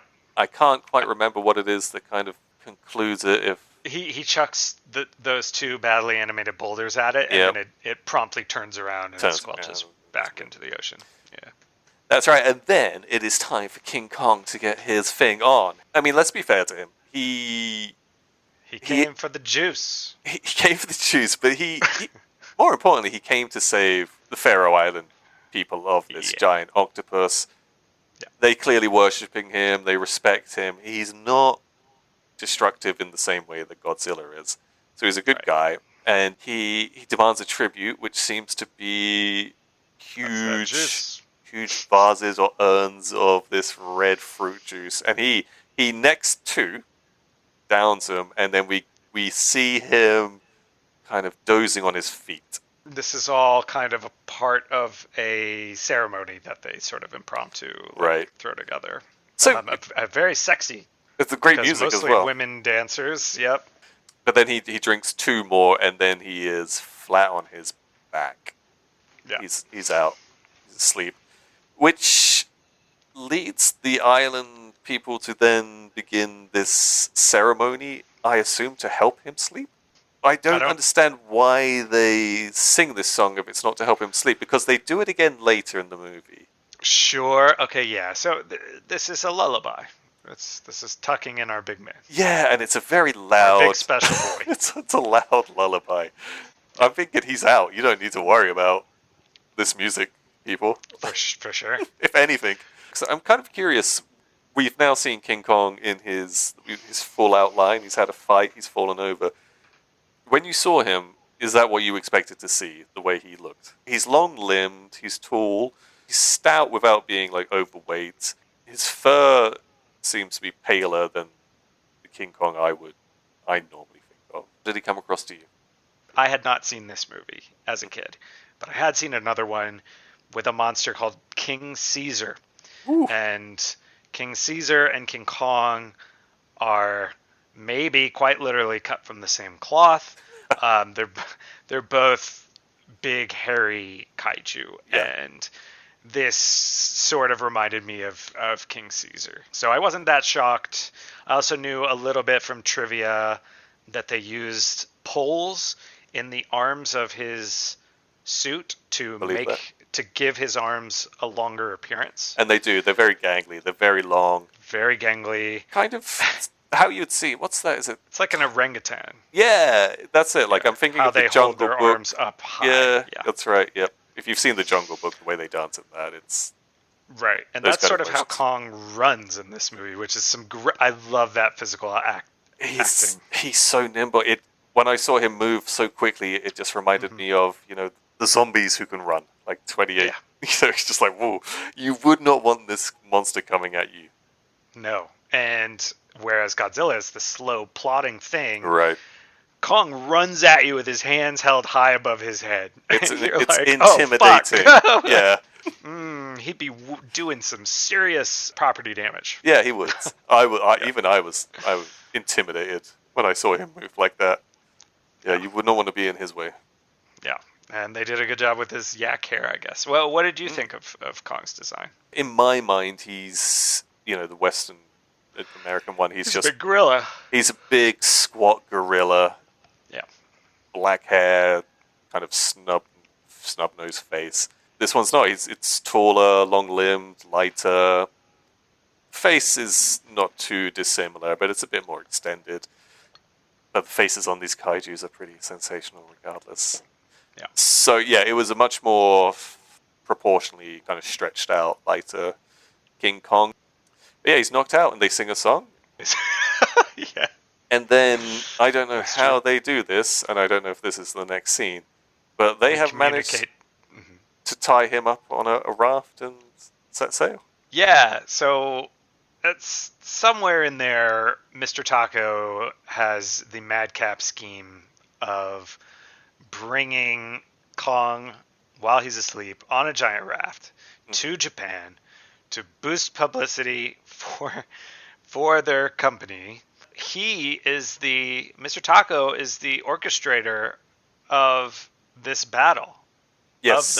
Of the movie. This whole thing is a wrestling match kaiju PR stunt. Yeah. So just to put this into context, King Kong has shown up, saved the day, and is now kidnapped. He's hostage to Mr. Taco and the pharmaceutical company who want to commodify him. Yeah. I think at one point they asked the question, will he smile? And he's like, of course he will smile, Mr. Taco says. And then he kind of just ad-libs a pretty poor kind of tagline for a product. And then, as you say, he sets up in his mind this fight between King Kong and Godzilla. And hey, we know from the name of the movie it's going to happen. But in his mind, in Mr. Taco's mind, it's very much done to boost TV ratings. For sure. This is, I mean, it's a very effective metaphor at the time, I guess, for TV, but today for film executives. Like, what is going to put asses in seats? Yeah. What is going to sell our And pharmaceutical product? there's no morality, right? There's no ethics or morality to this. No, it's team ups, stunt casting, and it doesn't matter if how many houses get flattened. We're gonna get our viewers. Also, a very funny scene. The Japanese Coast Guard shows up to block King Kong's entry into Japan, and Mr. Taco says, "But that's a violation of King Kong's rights." Right. That's right. It's a fantastic line, isn't it? Oh, outstanding. I'm going to talk about this scene in a later segment. Okay. But yeah, I enjoyed Mr. Taco in that. And I think also at this point, he arrives via helicopter. He has a very dramatic entrance, and he's kitted out in his costume as like a explorer. And then there's this kind of slapstick moment. Yeah, he's got a safari gear on. Yeah, it's safari gear. And then there's this moment with the dynamite plunger that he's kind of unwittingly leaning on. And he's very much just seen as this feckless idiot who just makes mistakes unknowingly, but very dramatic the whole time. Oh, so expressive and just funny. There is an odd kind of, I don't know, dissonance between some of the characters because the two men he's sent there are very much against his plan to bring King Kong to Japan, I suppose. Right. And he's very much for it. You have to ask yourself, so why did you put King Kong in a raft in the first place, gentlemen, if you're so against this? Why pick it up too much? Why, right. But there's a bit of offhand dialogue amid a defense ministry sort of public statement, where it just sort of offhandedly says Godzilla destroyed Sendai. So, okay, That's Godzilla right. destroyed Sendai in the meantime. Now we get to a train evacuation scene. So Fumiko has heard Yes. that her husband's ship went down near Hokkaido, and she is on her way to Hokkaido on a train. And this is the gentleman who invented this, or helped invent the steel wire. The steel wire, yeah. But this train gets stopped and evacuated because, Godzilla's walking farther along town on the tracks. And he's coming towards them with the biggest smile on his face. He looks delighted. Pleased as punch. But I found this quite compelling. Yep. But then you get the internal part of the train, and it's really refreshing to have a large cast of people just like actually acting. Dude, I made that exact same note because it really stands out for sure. It's reminiscent of the 1954 movie in like all of that scurrying chaos that you see en masse movement and actors and extras just moving together, and it gives the movie a much grander sense of scale when you see scenes like that. I think they do that a lot better in this movie continuously, but it starts here with the evacuation of this train, which is a drawn out process. And we get the people off the train. Fumiko's safe. Her husband. Well, this adds to the thing I said about Fumiko just having a dreadful time. So this train comes to a shuddering halt, which must be terrifying in itself, and then Godzilla's on the tracks. Everyone's screaming. We get a close up of Fumiko screaming at Godzilla. Absolutely terrifying. This part kind of baffles me. A lot of the people on the train evacuate in trucks and buses that showed up to take them. And not everyone makes it onto those things, like Fumiko. However, everyone knows to follow the road because we see that her husband somehow, through his telekinetic powers, knew Fumiko was on that train, has driven down in a jeep, asked the people, is there anyone else left? And they say, yeah, there's one woman. Obviously, it's Fumiko. Why did she not follow the crowd? And how did she end up in a river falling over? Because she's having such a bad time. She gets rescued by her husband, who's driven down against all warnings. He's driven into the path of Godzilla to find his wife, girlfriend, essentially unconscious his a river. Yep. First of all, it's like, what is Fumiko up to? But she's having a terrible day, so it's fine. Right. And it gets worse. But I believe they then just hide in the shadows while Godzilla marches on towards Tokyo. Okay, so while that's going down, King Kong is stirring on his raft. And their only countermeasure for King Kong waking up, apparently, was they put a ring of TNT around the raft. And when they blow it up, because, oh my gosh, he's waking up, they shoot the TNT and the raft sinks. And Kong just stands up in what is to him waist-high water. You've got onto two really important things there. The waist-high thing is one. What was the plan? Was the plan that he would be asleep all the way to Tokyo and they would somehow tie him up in Tokyo? Right. Because why would you set the TNT there? Why would you, cut the ropes if the point is not to get King Kong to Japan? It's literally, we get you to Japan asleep or you're dead. I was like, there must be another plan in there where he wakes up, but we've got it under control. But clearly not, because as soon as he starts moving there, the plunger doesn't work, so then they fire on the dynamite, which works, but it only succeeds in blowing up the raft. King Kong stands up looking like the monster from Black Lagoon. But you're right, he's waist high. So this must be the shallowest ocean. It makes no sense that he can stand up. Oh, I know. I mean, you can kind of rationalize it that maybe they're quite close to Japan at this point. Yeah. They must be. Where the marker is of this is officially Japanese waters, or I don't know. Regardless, it's ridiculous. He's up. And the movie then explains through a radio broadcast that Kong instinctively knows Godzilla's location. So we see Kong running, again, full speed with his arms up through an area called Nasu, which is the location of the kaiju's first showdown. This is amazing. This first showdown is amazing. They each get, they pan to one kaiju, then the other. And They're getting in their screams, their roars, roaring, their staring poses. match. Uh-huh. It's just a good old standoff. They're yelling at each other. They're flexing. They're posing. This is one of my most favorite scenes. I think it begins with Godzilla I think King Kong decides to use his magical power of throwing boulders, and he throws a boulder.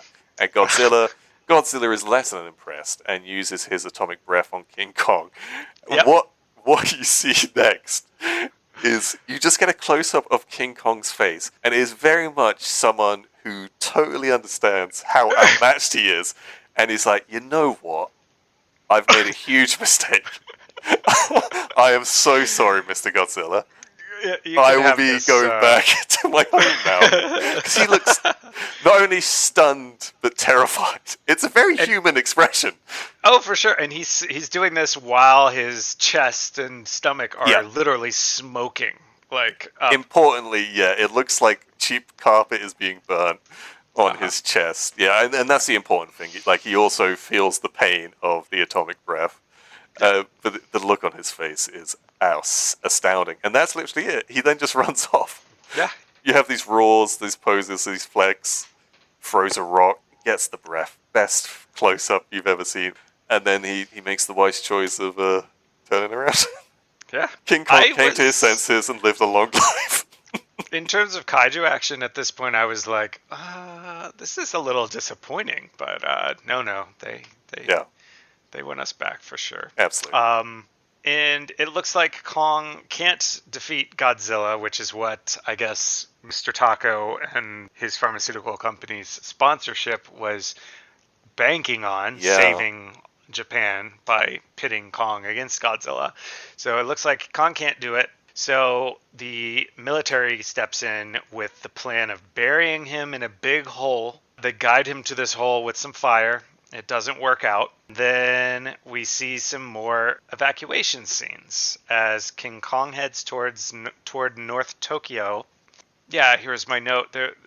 These are becoming quickly my favorite types of Godzilla movie scenes. Just mass evacuations. Yeah, it is. It's the mass evacuation scenes that you just see so much movement, vibrancy, and just bigger scale of everything. They stood out to me so much as well, as the scale of the movie, and it's done well. It's not done like too cheaply where they might have 10, 11 police officers or military men trying to like 20. Right. Trying to look like a bigger group than they are. No, this is a massive amount of people. It's a lot of people. Logistically, the production pulled it off. So they move on to because the hole in the ground did not work. They move on to their second plan, which is to stop Godzilla with high tension electric wires. If it hasn't worked, if it hasn't worked twice, let's try it a third time, right? Sure, and it does work this time. Oddly, it stops Godzilla in his tracks, or deters him at least. So they jack up the wattage or the voltage to 1,000,000 volts. Yes, I was quite impressed with the whole idea. We need to talk about the whole plan because that's the miniatures. Yeah, that's where we see the construction site. You could describe it as a quarry. They are just a lot of heavy machinery, digging. Diggers, steamrollers. Moving land. It's like stepping into your rich uncle's most extravagant train set that you've ever seen. Absolutely. Just this clockwork apparatus of, just every type of vehicle you can think of. And they 9 times out of 10, they blow this stuff up. Or have it just be not nonchalantly stepped on. So it's crazy. Very cool. So they dig this hole, and then they try and gas him. He falls in. He falls through it. There's an explosion, but his big slack-jaw smile rears up from the pit, and he moves on to these electrical cables, which do work. And the first time I watched this movie, I thought Godzilla found the perfect remedy to this problem. Because he touches the cables, he gets shocked, he takes a step back, he looks at them very closely, like he leans down and he inspects these cables, and then he just seems to walk around it. And I was like, well, he's figured it out, you just need to walk around it, don't walk into it. But then you're quickly shown in the next scene that there's the rows of these pylons continue, and Godzilla seems to have been redirected at the very least. Right. We do see that while the electrical wires deter Godzilla, Absolutely. they do not deter King Kong. Quite the who opposite. I believe that this is a pretty evident holdover from the Frankenstein script, where Oh, wow. Frankenstein would That's have very definitely perceptive. been And recharged. He was born from lightning. Right. He would have been recharged and rejuvenated via lightning. Yes. Here we get these oddly tacked on lightning powers to King Kong And that there'll he be... receives from touching the wires. That's right, and we'll talk about it again later, but we're certainly led to believe that he is now supercharged and stronger than ever before. He is electrified in every sense. He's more Yes. powerful, but he also has the power of electricity. Yes, which is going to play a role in our final showdown. This does lead us to Dr. Shinagawa's second piece. What, do you remember his argument? Oh, yeah. Yep. So when asked by reporters, what do we do? Kong looks like he can survive electricity. Like, is this possible? Is this possible, Dr. Shinagawa? And he says, well, lightning once struck a postman in Switzerland, and he was charged like a battery. So, Boom. Case closed. there we go. There's the science behind it. Yeah, man, that guy frustrates me. Science is that easy, Sam. All you need are some factoids and a dinosaur, a children's dinosaur coloring book or picture book from That's right. from the 50s, and the Infinity Stones for Godzilla. Yeah, man. Yeah. Oh, yeah. Some yak fur. It is good to see that they worked in a scene where King Kong picks up a pretty lady. Well, before that, he picks up the train, right? Yeah. So Fumiko, God bless riding on her second train of the movie. This time, King Kong stops the train. Yes. Picks it up, and so they do evacuate in a way, and somehow she... Yeah, it's odd, does isn't she it? end up being the only lady on this particular car? I hope so, because he then proceeds to drop it onto a apartment building, so you would assume with the worst way to possibly die. Yeah. But wow, Fumiko's having a tough one. He picks her out of the train car, But, and... sorry to interrupt, we also get, prior to him picking her out specifically, we get the whole King Kong's face very close to the windows of the train, which, I mean, even in the ride on Universal Studios, it's basically that scene where King Kong grabs the train and looks at it very closely, right? So there's a homage to that scene. Fumiko is our stand-in here for Fei Ray from the original King Kong movie, and she has some... Her size is wildly inconsistent from shot to shot. They use a stand-in, like cobbled together Barbie doll, basically. Model. I think it has, but I also think they've put some gears into it to make it kind of jutter. I think its arms might, like go up and down a little bit. It's a little.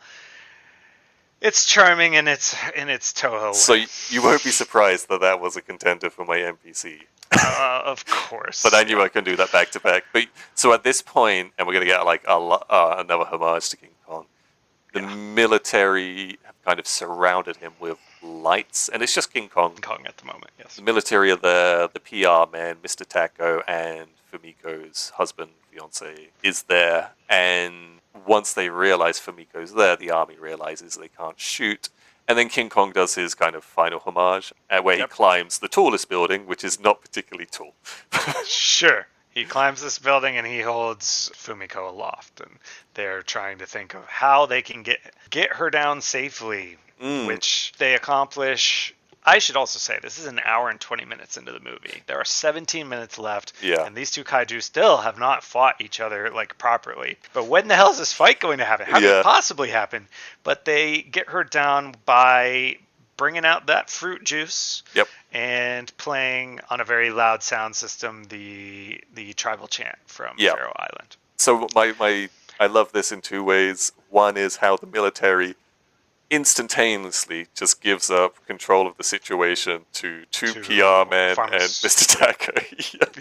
Like, all right, you guys seem to know what you're doing, So I really enjoyed that, and then the fact that they felt like they needed to do the the sleeping monkey chant noises again. Like, yeah, we're promised this huge showdown between two iconic kaiju in this movie from the title, but at this point, having not received the fight yet, you're more just like, this is not a boring movie at all. You're just flying along with the film, like, where could they possibly go next? And where they go is doing an Operation Dumbo Drop. They use Fumiko's husband's high tensile strength wire or whatever, the steel silk, to hang King Kong like a puppet from a helicopter. And or several balloons. Helicopters, weather balloons. Thank you, yeah. But the Operation Dumbo Drop him to Godzilla's location. He's hanging like a discarded puppet. It's so, I don't want to use the word humiliating, but it's very unflattering, but just hilarious as well. One leg is just jutting out to the side, and one straight down, and then his arms are up in the air. It looks hilariously uncomfortable. One of the best scenes in the movie is watching him slowly ascend into the sky.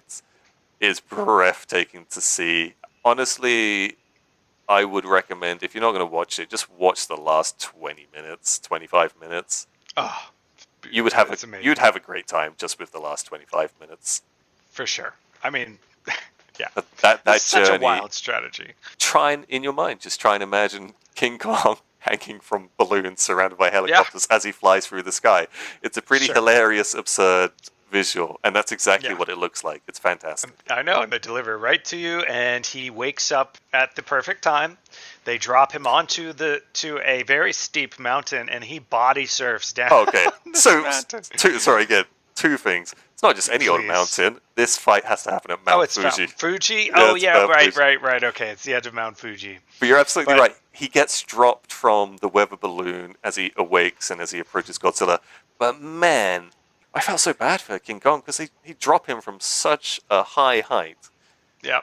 He absolutely... He's fine, though, dude. He's electrified by this point. But, I mean, it's a hell of a fall. And then as he just lands on edge of Mount Fuji, as you say, he slides on his ass crack all the way down into Godzilla. He's body surfing, and then, bam, body slam. What an intro. And then the fight's on. Oh, they're rolling together down a hill. Kong's chucking boulders. Godzilla is smacking them back with its tail. Kong does ninja rolls around the battlefield. Godzilla claps his hands. He does a lot of clapping. Godzilla does a drop kick. Yes. Kong shoves a tree down Godzilla's throat. Very reminiscent of the magazine down Ripley's throat in Alien. Right. There's a lot of absurdity here. And there's even a lightning storm that charges... That's right. It's Popeye spinach, as they say.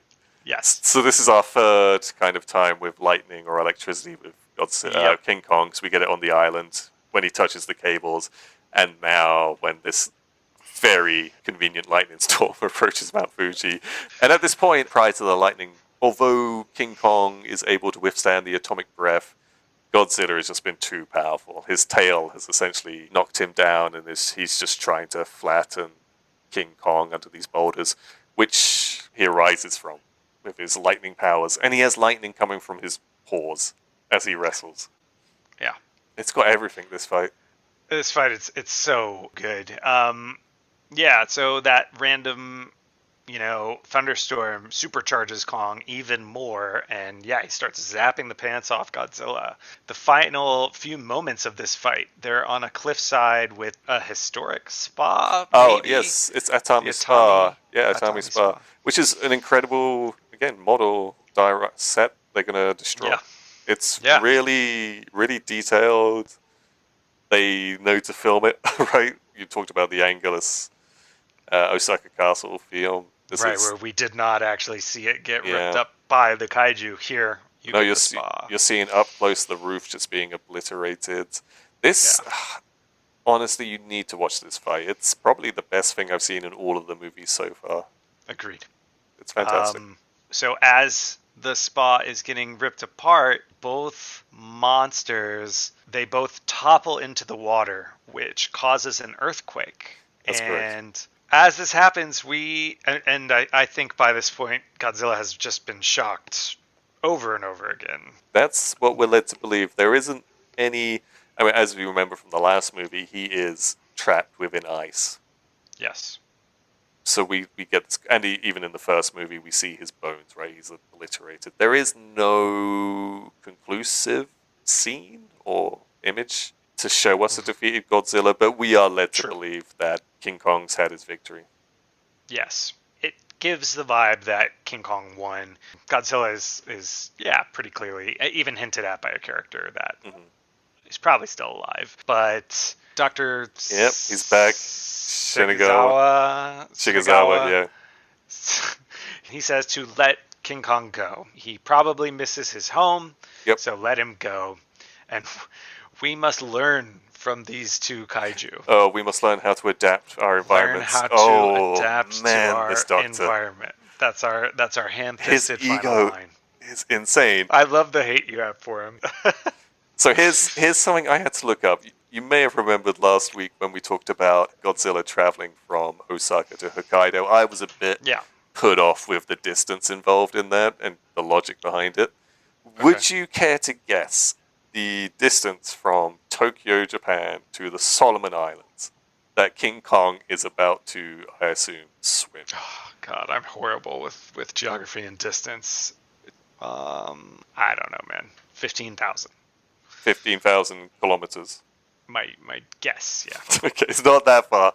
He's going to travel. He's going to swim 5,500 kilometers, over 3,000 miles. Okay, that's pretty impressive.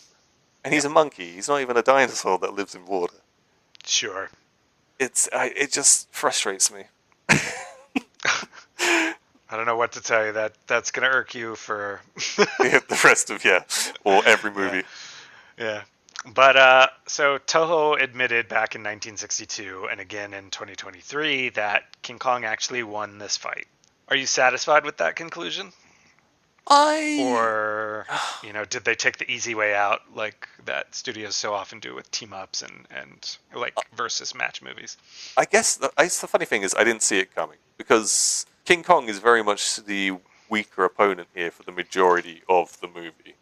Yes. The first meeting, Godzilla is more powerful, conclusively. Yeah. And in the second one, the final one, for the majority of the fight, Godzilla is beating King Kong. So I guess I saw Godzilla winning it, so I was a bit surprised. Frankly, I figured out in the space of 3 movies that if you need Godzilla to come back, we'll throw a submarine into an iceberg if we need to. Oh, yeah. We can bring him. We've got a kid's dinosaur book. We can bring it's all on the table. Anything is on the table, yeah, for sure. I'm just pleased that they avoided that whole idea of like these two, I don't know, heroes, monsters, entities are going to scrum around a little bit and then they're best friends. So they avoided that. Okay. We had a definitive, fight and an amazing fight, as we've said. So, yeah, it's very satisfying. This is a fun-ass movie, especially once it gets rolling. Yeah. And I'm starting to think that the real heroes of this franchise, at least so far, are Ishiro Honda, Haruo Nakajima, and Eiji Tsubaraya, our director, our Godzilla actor, and special effects director. But, I mean, Kobayashi. We're never going to forget Kobayashi. Long live Kobayashi. Long live Kobayashi. For sure. All right. Well, did you have any other final thoughts, or do you want to jump on over to Kaiju Corner? Let's keep going, yeah.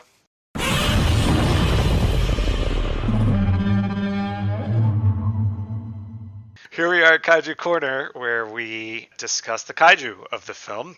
And we, choose one to back a little more than the others. This time, there are technically 4 kaiju in the movie. So I'll start with Godzilla again. This is still technically the second Godzilla. The very first Godzilla is dead. The 1954 Godzilla, definitively dead. So this is our second Godzilla, still around. There were only a few minor tweaks to the design. The suit removed the tiny ears that had always been present on top of his head It was made to look more reptilian through its eyes moving over to the sides of its head. The suit is less scarred and burned than the previous two. It has larger thumbs. That's likely due to, extra grappling and grabbing of things going on in this entry. One toe was removed from each foot. So By the Yakuza. Yeah. He owed some money. And his larger canine fangs were also removed. The central row of dorsal plates along his back was enlarged. He's had a facelift.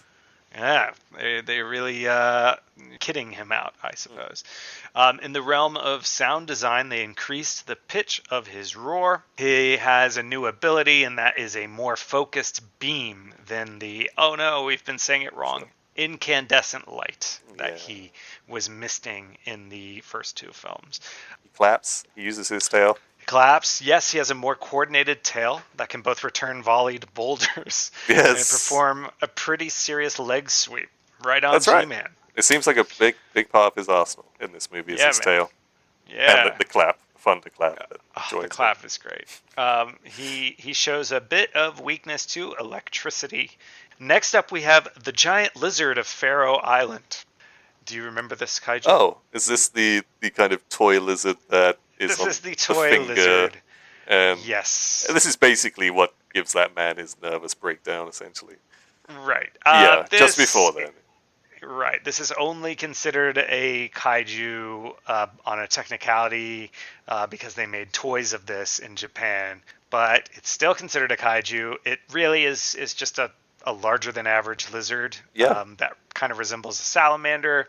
Yeah. This little cutie is a native of Faroe Island. He has no noticeable powers or special abilities. Well, no, he's got a decent jaw strength, I'd say. Okay, it's got decent jaw strength. It has increased size and the ability to be flung around above a character's head by its tail. And then get shot. And also the ability to die by rifle. Yes. Third in line, we have the giant octopus. Heck yeah. Known in Japan as Otako, and by English-speaking fans as Udako. Udaku, maybe? This devil of the sea has a height of 30 meters, a length of 20 meters, and a weight of 20,000 metric tons. His abilities include giant crushing tentacles, a gnashing beak, amphibiousness, as in the ability to fight unhindered on land, bioluminescent eyeballs, which we don't see here. We see that in a movie called The War of the Gargantuas, and the ability to shoot ink, also seen in some video game appearances. We don't see him shoot ink here either. That's a lot of takoyaki. Yeah, you make a lot of tasty balls with that. This is the first of 3 film appearances by this kaiju. Dang, it's got 3 credits. 3 credits. It's a bit of a wonder that he even showed up 2 more times because it sounds like it was pretty difficult to get him to move, and that even was tinged by animal cruelty. Yeah. So Sam, the assistant special effects director Teruyoshi Nakano, is quoted as saying of the production, and this is bad, we don't condone this kind of cephalopod treatment here at the G-Spot. He said, "We threw the octopus on the table, we poked him with a stick. We threw water on him, we blew air on him, but it wouldn't move. No matter how hard we did it, it wouldn't move. We even tried to use cigarettes." Oh. Yeah, I was okay. Not okay, but I was like... You could contextualize at least believe, respecting the attempt until that last one. In response, I can only say, oh, come on, man. Yeah, that's terrible. They didn't have to do the cigarettes. I think in the end they just used sprays of hot air. And this might be a misquote. There are several layers between us and them. If it did happen, that fucking sucks. But there's also the room for there to be exaggeration and misquote. This happened a long time ago in a foreign country. So who knows? Our last kaiju is King Kong, the Giant Demon God. Is that his full title? That's his full title in this one. That's incredible. Oh, yeah. The Giant Demon God. Our giant ape pal has a height of 45 meters, a weight of 20,500 metric tons, which is significantly scaled up from his appearance in the 1933 original. This incarnation hails from Faroe Island rather than Skull Island, where he is worshipped as a deity. His abilities include immense strength, including the ability to whirl Godzilla around by the tail. Superior intelligence, as evidenced by his ability to trick Godzilla by hiding behind a rock. Okay, that's a bold leap, isn't it? Yeah. I mean, doesn't he like bite into a electricity pylon? Yeah. Now, to be fair, when he did feel... You've never bitten into an electric wire? Yeah, there's that. Well, because I've been too smart, I suppose, is my point. But what he does realize when he gets zapped by the atomic breath for the first time that he has met his match, and he does walk away, and that does show intelligence. Agreed. Let's see. He has a shocking resistance to Godzilla's atomic breath. He gets burned by it, but he's not like it. Later on in the franchise, I think we're going to see kaiju like just decimated by a single blast. Okay. Yeah. So I think here we could call it resistant. Sure. Fairly resistant. Also resistance to physical blows, or he can absorb, physical blows, and an even more shocking affinity for electricity. He's both immune to it and able to absorb power from it. We eventually see him channel this electricity through his hands to shock Godzilla in the climax of the film. Oh yeah, would you like to guess what sounds were combined to make his roar? Okay, so there's 2 sounds? 3 sounds. 3 sounds. Okay. So I'll put a lion in there. Yep, that's one of them. I will put an elephant in there. Yes, an elephant's trumpet. Really? Holy shit. Heck yeah. What's the third? This is if you guess wrong. the third, you'll win all future residuals that we make. Definitely wrong then. I'll say some type of eagle, perhaps. But I think it's a bad answer. That's cool. I mean, thematically, this is more on point what they actually used. Thunder. Oh, okay. Yeah. So thunder, a lion's growl, and an elephant's trumpet. You were very much keeping it in the animal. Yeah. How should we rate these fierce combatants, Sam? Like, who do you want to face off against in a fist fight? Woof. Or who do you want to bring home to your parents? Who Yeah. are we rooting for, I should say? It's after all of the context, it's hard not to root for the poor octopi. It's difficult because Godzilla has improved. Godzilla is in color. We see the incandescent light. We see the fire of the atomic breath. They're clearly way more nimble, and adorably so. Like the hand clapping while he's flailing him with his tail. He's showing more personality this time, for sure. He's got an adorable smile. He looks so happy, kind of goofy, but not like adorable goofy. Before he just looked stupid. Now he's kind of scary, adorable. So there's good things to say about him, but it's not his. It doesn't work out for him, right? I guess it never does work out for Godzilla, but at least at this point in the franchise, no. Yeah. But then King Kong's there, and he's the victor. He has a great tussle. He gets tied to balloons, and he flies off. Yeah, okay. So you asked me the question: who am I bringing home? Kong went on quite a journey. He went on the hero's journey, I believe, is the literary term. Very true. But I think for the scene of him just rising up into the air, into the balloons, he's funny when he's in the air, but the best part is when he just first starts ascending into the sky. I think I'm going to have to give it to him for that scene. Okay, yeah. I totally respect that opinion. I want to give it to Godzilla because he for everything you've said, but I have to give it to the octopus. Respect. I think the genuine sense of horror that we get from his scene, and then also the real life maybe horror that the animals went through. So it's gonna be the octopus for me. And it is worth noting that the feelings that you get when the octopus on the screen are completely different to whatever you would experience with just King Kong and Godzilla. Sure, because it's a real animal and it is moving in that way that only octopus. Yeah, absolutely. Yeah, right.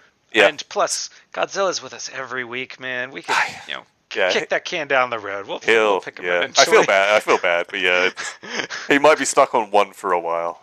I know.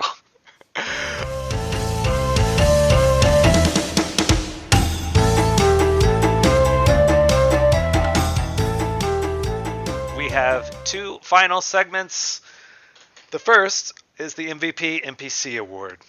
Real quick, Sam, what is the MVP NPC award? So this award goes out to any character who is essentially a non-playable character, someone who doesn't necessarily change the narrative, could be a reference, background actor, extra, but has just completely stuck out. Piece of miniature machinery. Absolutely. Something that has stolen our heart when we should be focusing on what's going on in front of us, primarily. Yeah.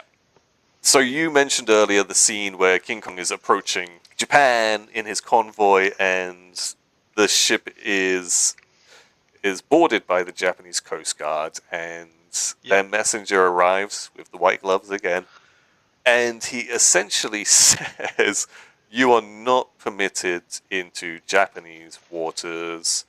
He then goes on to say that we think you're smuggling, you hope you have some money, and then he wants to know who is responsible for it, and it's the pharmaceutical company.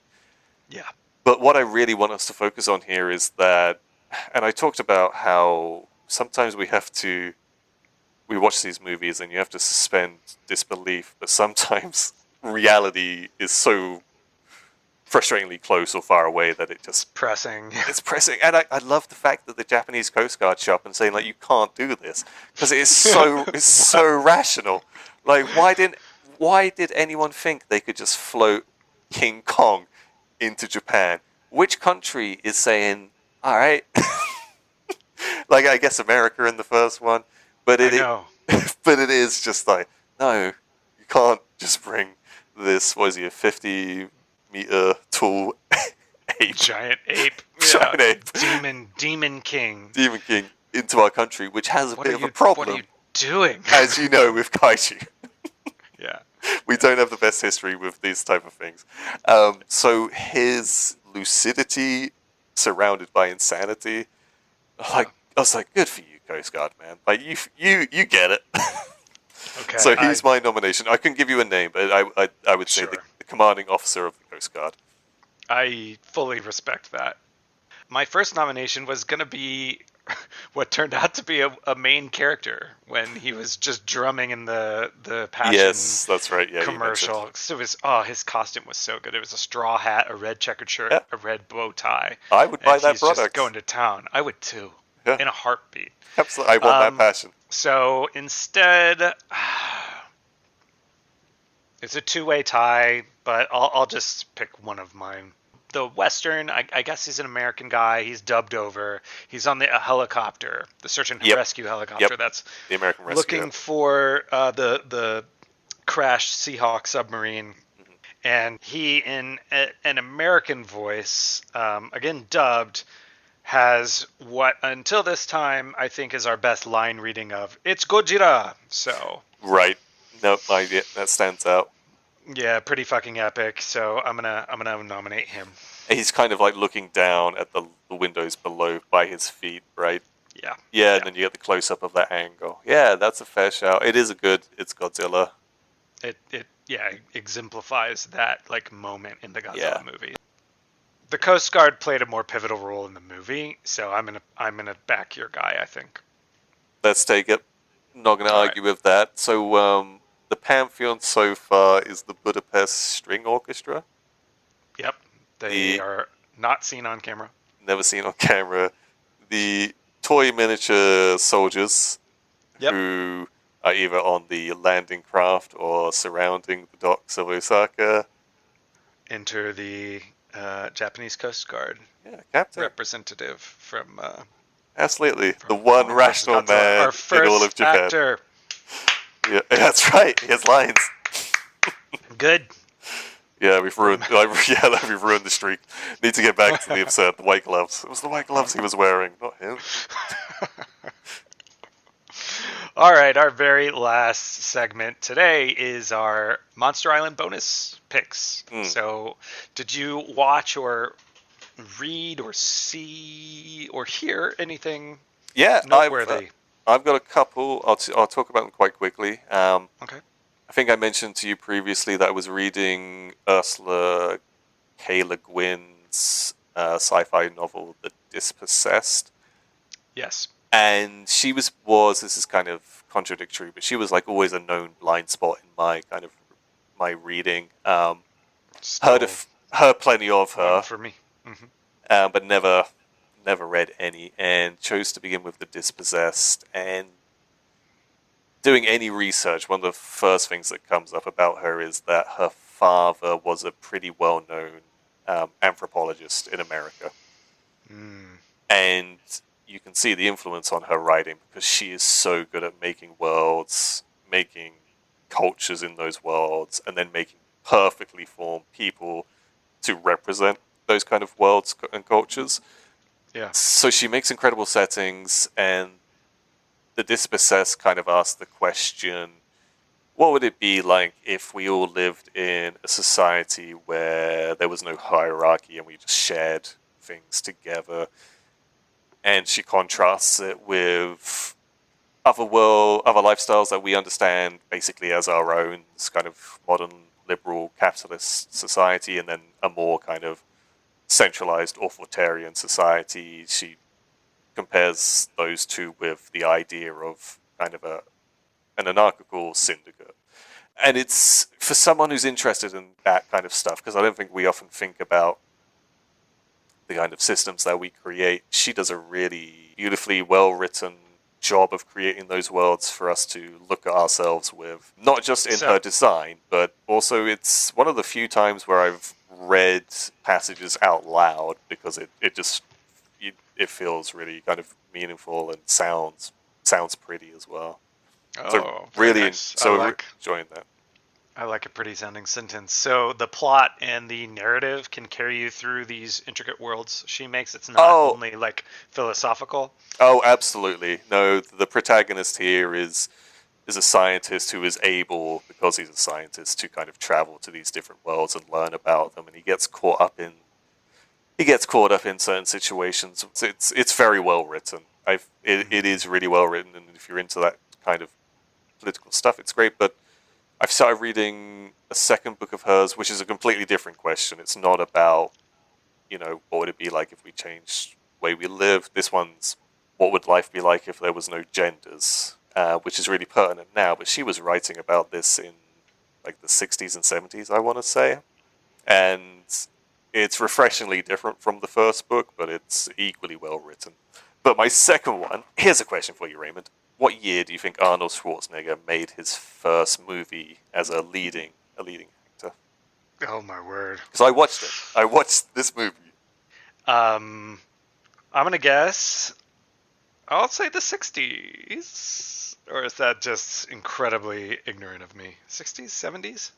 Well, I mean, you're basically there. It was made in 1969, but it was released in 1970. And just to put that into context, like I think Terminator 2 is 1993, 1994. Yeah. And that's, a quarter of a century basically maybe after. 92. Mm-hmm. Okay, but best part of a quarter of a century. Yeah. And this movie is called Hercules in New York. Arnold Schwarzenegger is about 22, 23. He's Mr. Universe at this time. He is huge. You've seen him in movies, right? But in this one, his body is insane. It's like he's wider than he is tall, and it seems in some places with his muscles. One of the very charming things about this movie is they believe Arnie's Austrian accent is a bit too thick, so they dub over Arnie in certain scenes. Oh my. Which just adds another layer of kind of hilarity to this. But it's a very cheaply made movie, entirely set within basically Central Park, where Hercules falls out with Zeus, ends up in New York, but he is Hercules. He's not pretending to be modern day Hercules. He thinks he's the greatest thing on God's green earth, and he tells people so, and he ends up in certain situations which allows Arnie to show off his strength. So he might be throwing a discus or throwing a javelin, or He's lifting weights. He's kind of having fights. At one point, at it to Kaiju Corner, at one point he fights a man in a bear suit in the middle of Central Park. A bear escapes from Central Park Zoo, I imagine. And Arnie, as Hercules, fights this man in a bear costume. It's got some genuinely good laugh out loud moments. It's very budget, and it's Arnie's first movie. It's well worth watching just for that. It's not a terrible movie. It's got enough moments and laughs in it to keep you going, just to kind of I feel like appreciate. I've seen the cover many times, so Yep. it's definitely out there and has its own popularity. Yeah, that's it. Those are my kind of recommendations Cool. of things I've enjoyed recently. Mine is also a literary come film mention. I read Rosemary's Baby Oh wow, recently. it's a book, yeah. I didn't know it was a book by Ira Levin, which is a little sad because I thought surely there is a female hand behind this story somewhere. But it's written by a man, the book is, and directed by Roman Polanski, also a man, also a not good man. But throughout all that, I find the story itself, I fucking love that movie. It's one of my favorite horror movies and has been for a while. The book itself, it's very slight. It's 200 pages. You can knock it out in a day or a weekend. They basically just filmed the book as a screenplay. There are very few details that don't make it directly into the movie. I finished the book yesterday. I watched the movie last night just to get that full experience in. The whole thing is just a masterclass in creating a gaslighting story. The villain, the true villain here, throw aside your satanic cults, is Rosemary's husband, Guy, which I don't even think it's a mistake that he was named Guy, because he is doing a vast amount of the tricking of Rosemary, and pretty horrifying stuff. I love how the book handles transitions between things that are happening in scene and things that are parts of dream sequences, and how the two thread together, especially in moments where Rosemary is being drugged by her husband, but she only eats half of the drugged chocolate mousse, for example. And so that might explain why you're getting some actual scenes, some things that are really happening, and then part of her dream, and these two are interwoven together pretty well. The book is very funny. I believe the book is 67, the film is 68, so quick turnaround there. But very funny, snappy dialogue throughout, very witty, high society sort of humor. Lots of cheeky and catty comments about neighbors and friends and things like that. And yeah, little dose of Satanism from that story. I guess the only new stuff it brings, because the movie is so faithful, slavishly faithful, I would say, to the novel. The only real stuff you're missing out are some of Rosemary's paranoia, some of the thoughts she has in her head, some of the lines she is drawing into the conspiracy around her. They aren't quite as evident in the movie, of course, because you're not getting writing from her perspective. She even says some of these things out loud in the movie, like, "This isn't a dream, it's really happening," which she sort of has to say. But I enjoyed it. So that wraps us up, Sam. It was a long one. Was it? Yeah. It feels like they're all long ones. Had a great time, though. I did too. Had a very good time. Don't know what the next one is. Do you know the name of it? Are you allowed to tell? Oh, buddy. So yeah, next up we'll meet everyone's favorite bug in the 1964 romp Mothra versus Godzilla. So Mothra showing up. Right on. Mothra showing up, and still we're not getting Godzilla as first billing in the title. If you want to get in contact with us, you can shoot us an email at gspotpod, G-E-E, spotpod@gmail.com. It would be lovely, if you do listen to this, to leave a little 5-star review action wherever you are listening to us. And let's all try to be nice, extra nice, to any octopi we happen to run across this week, Yeah. shall we? Absolutely. Leave those poor fellas alone. All right, buddy. Yeah, right on. Thank you.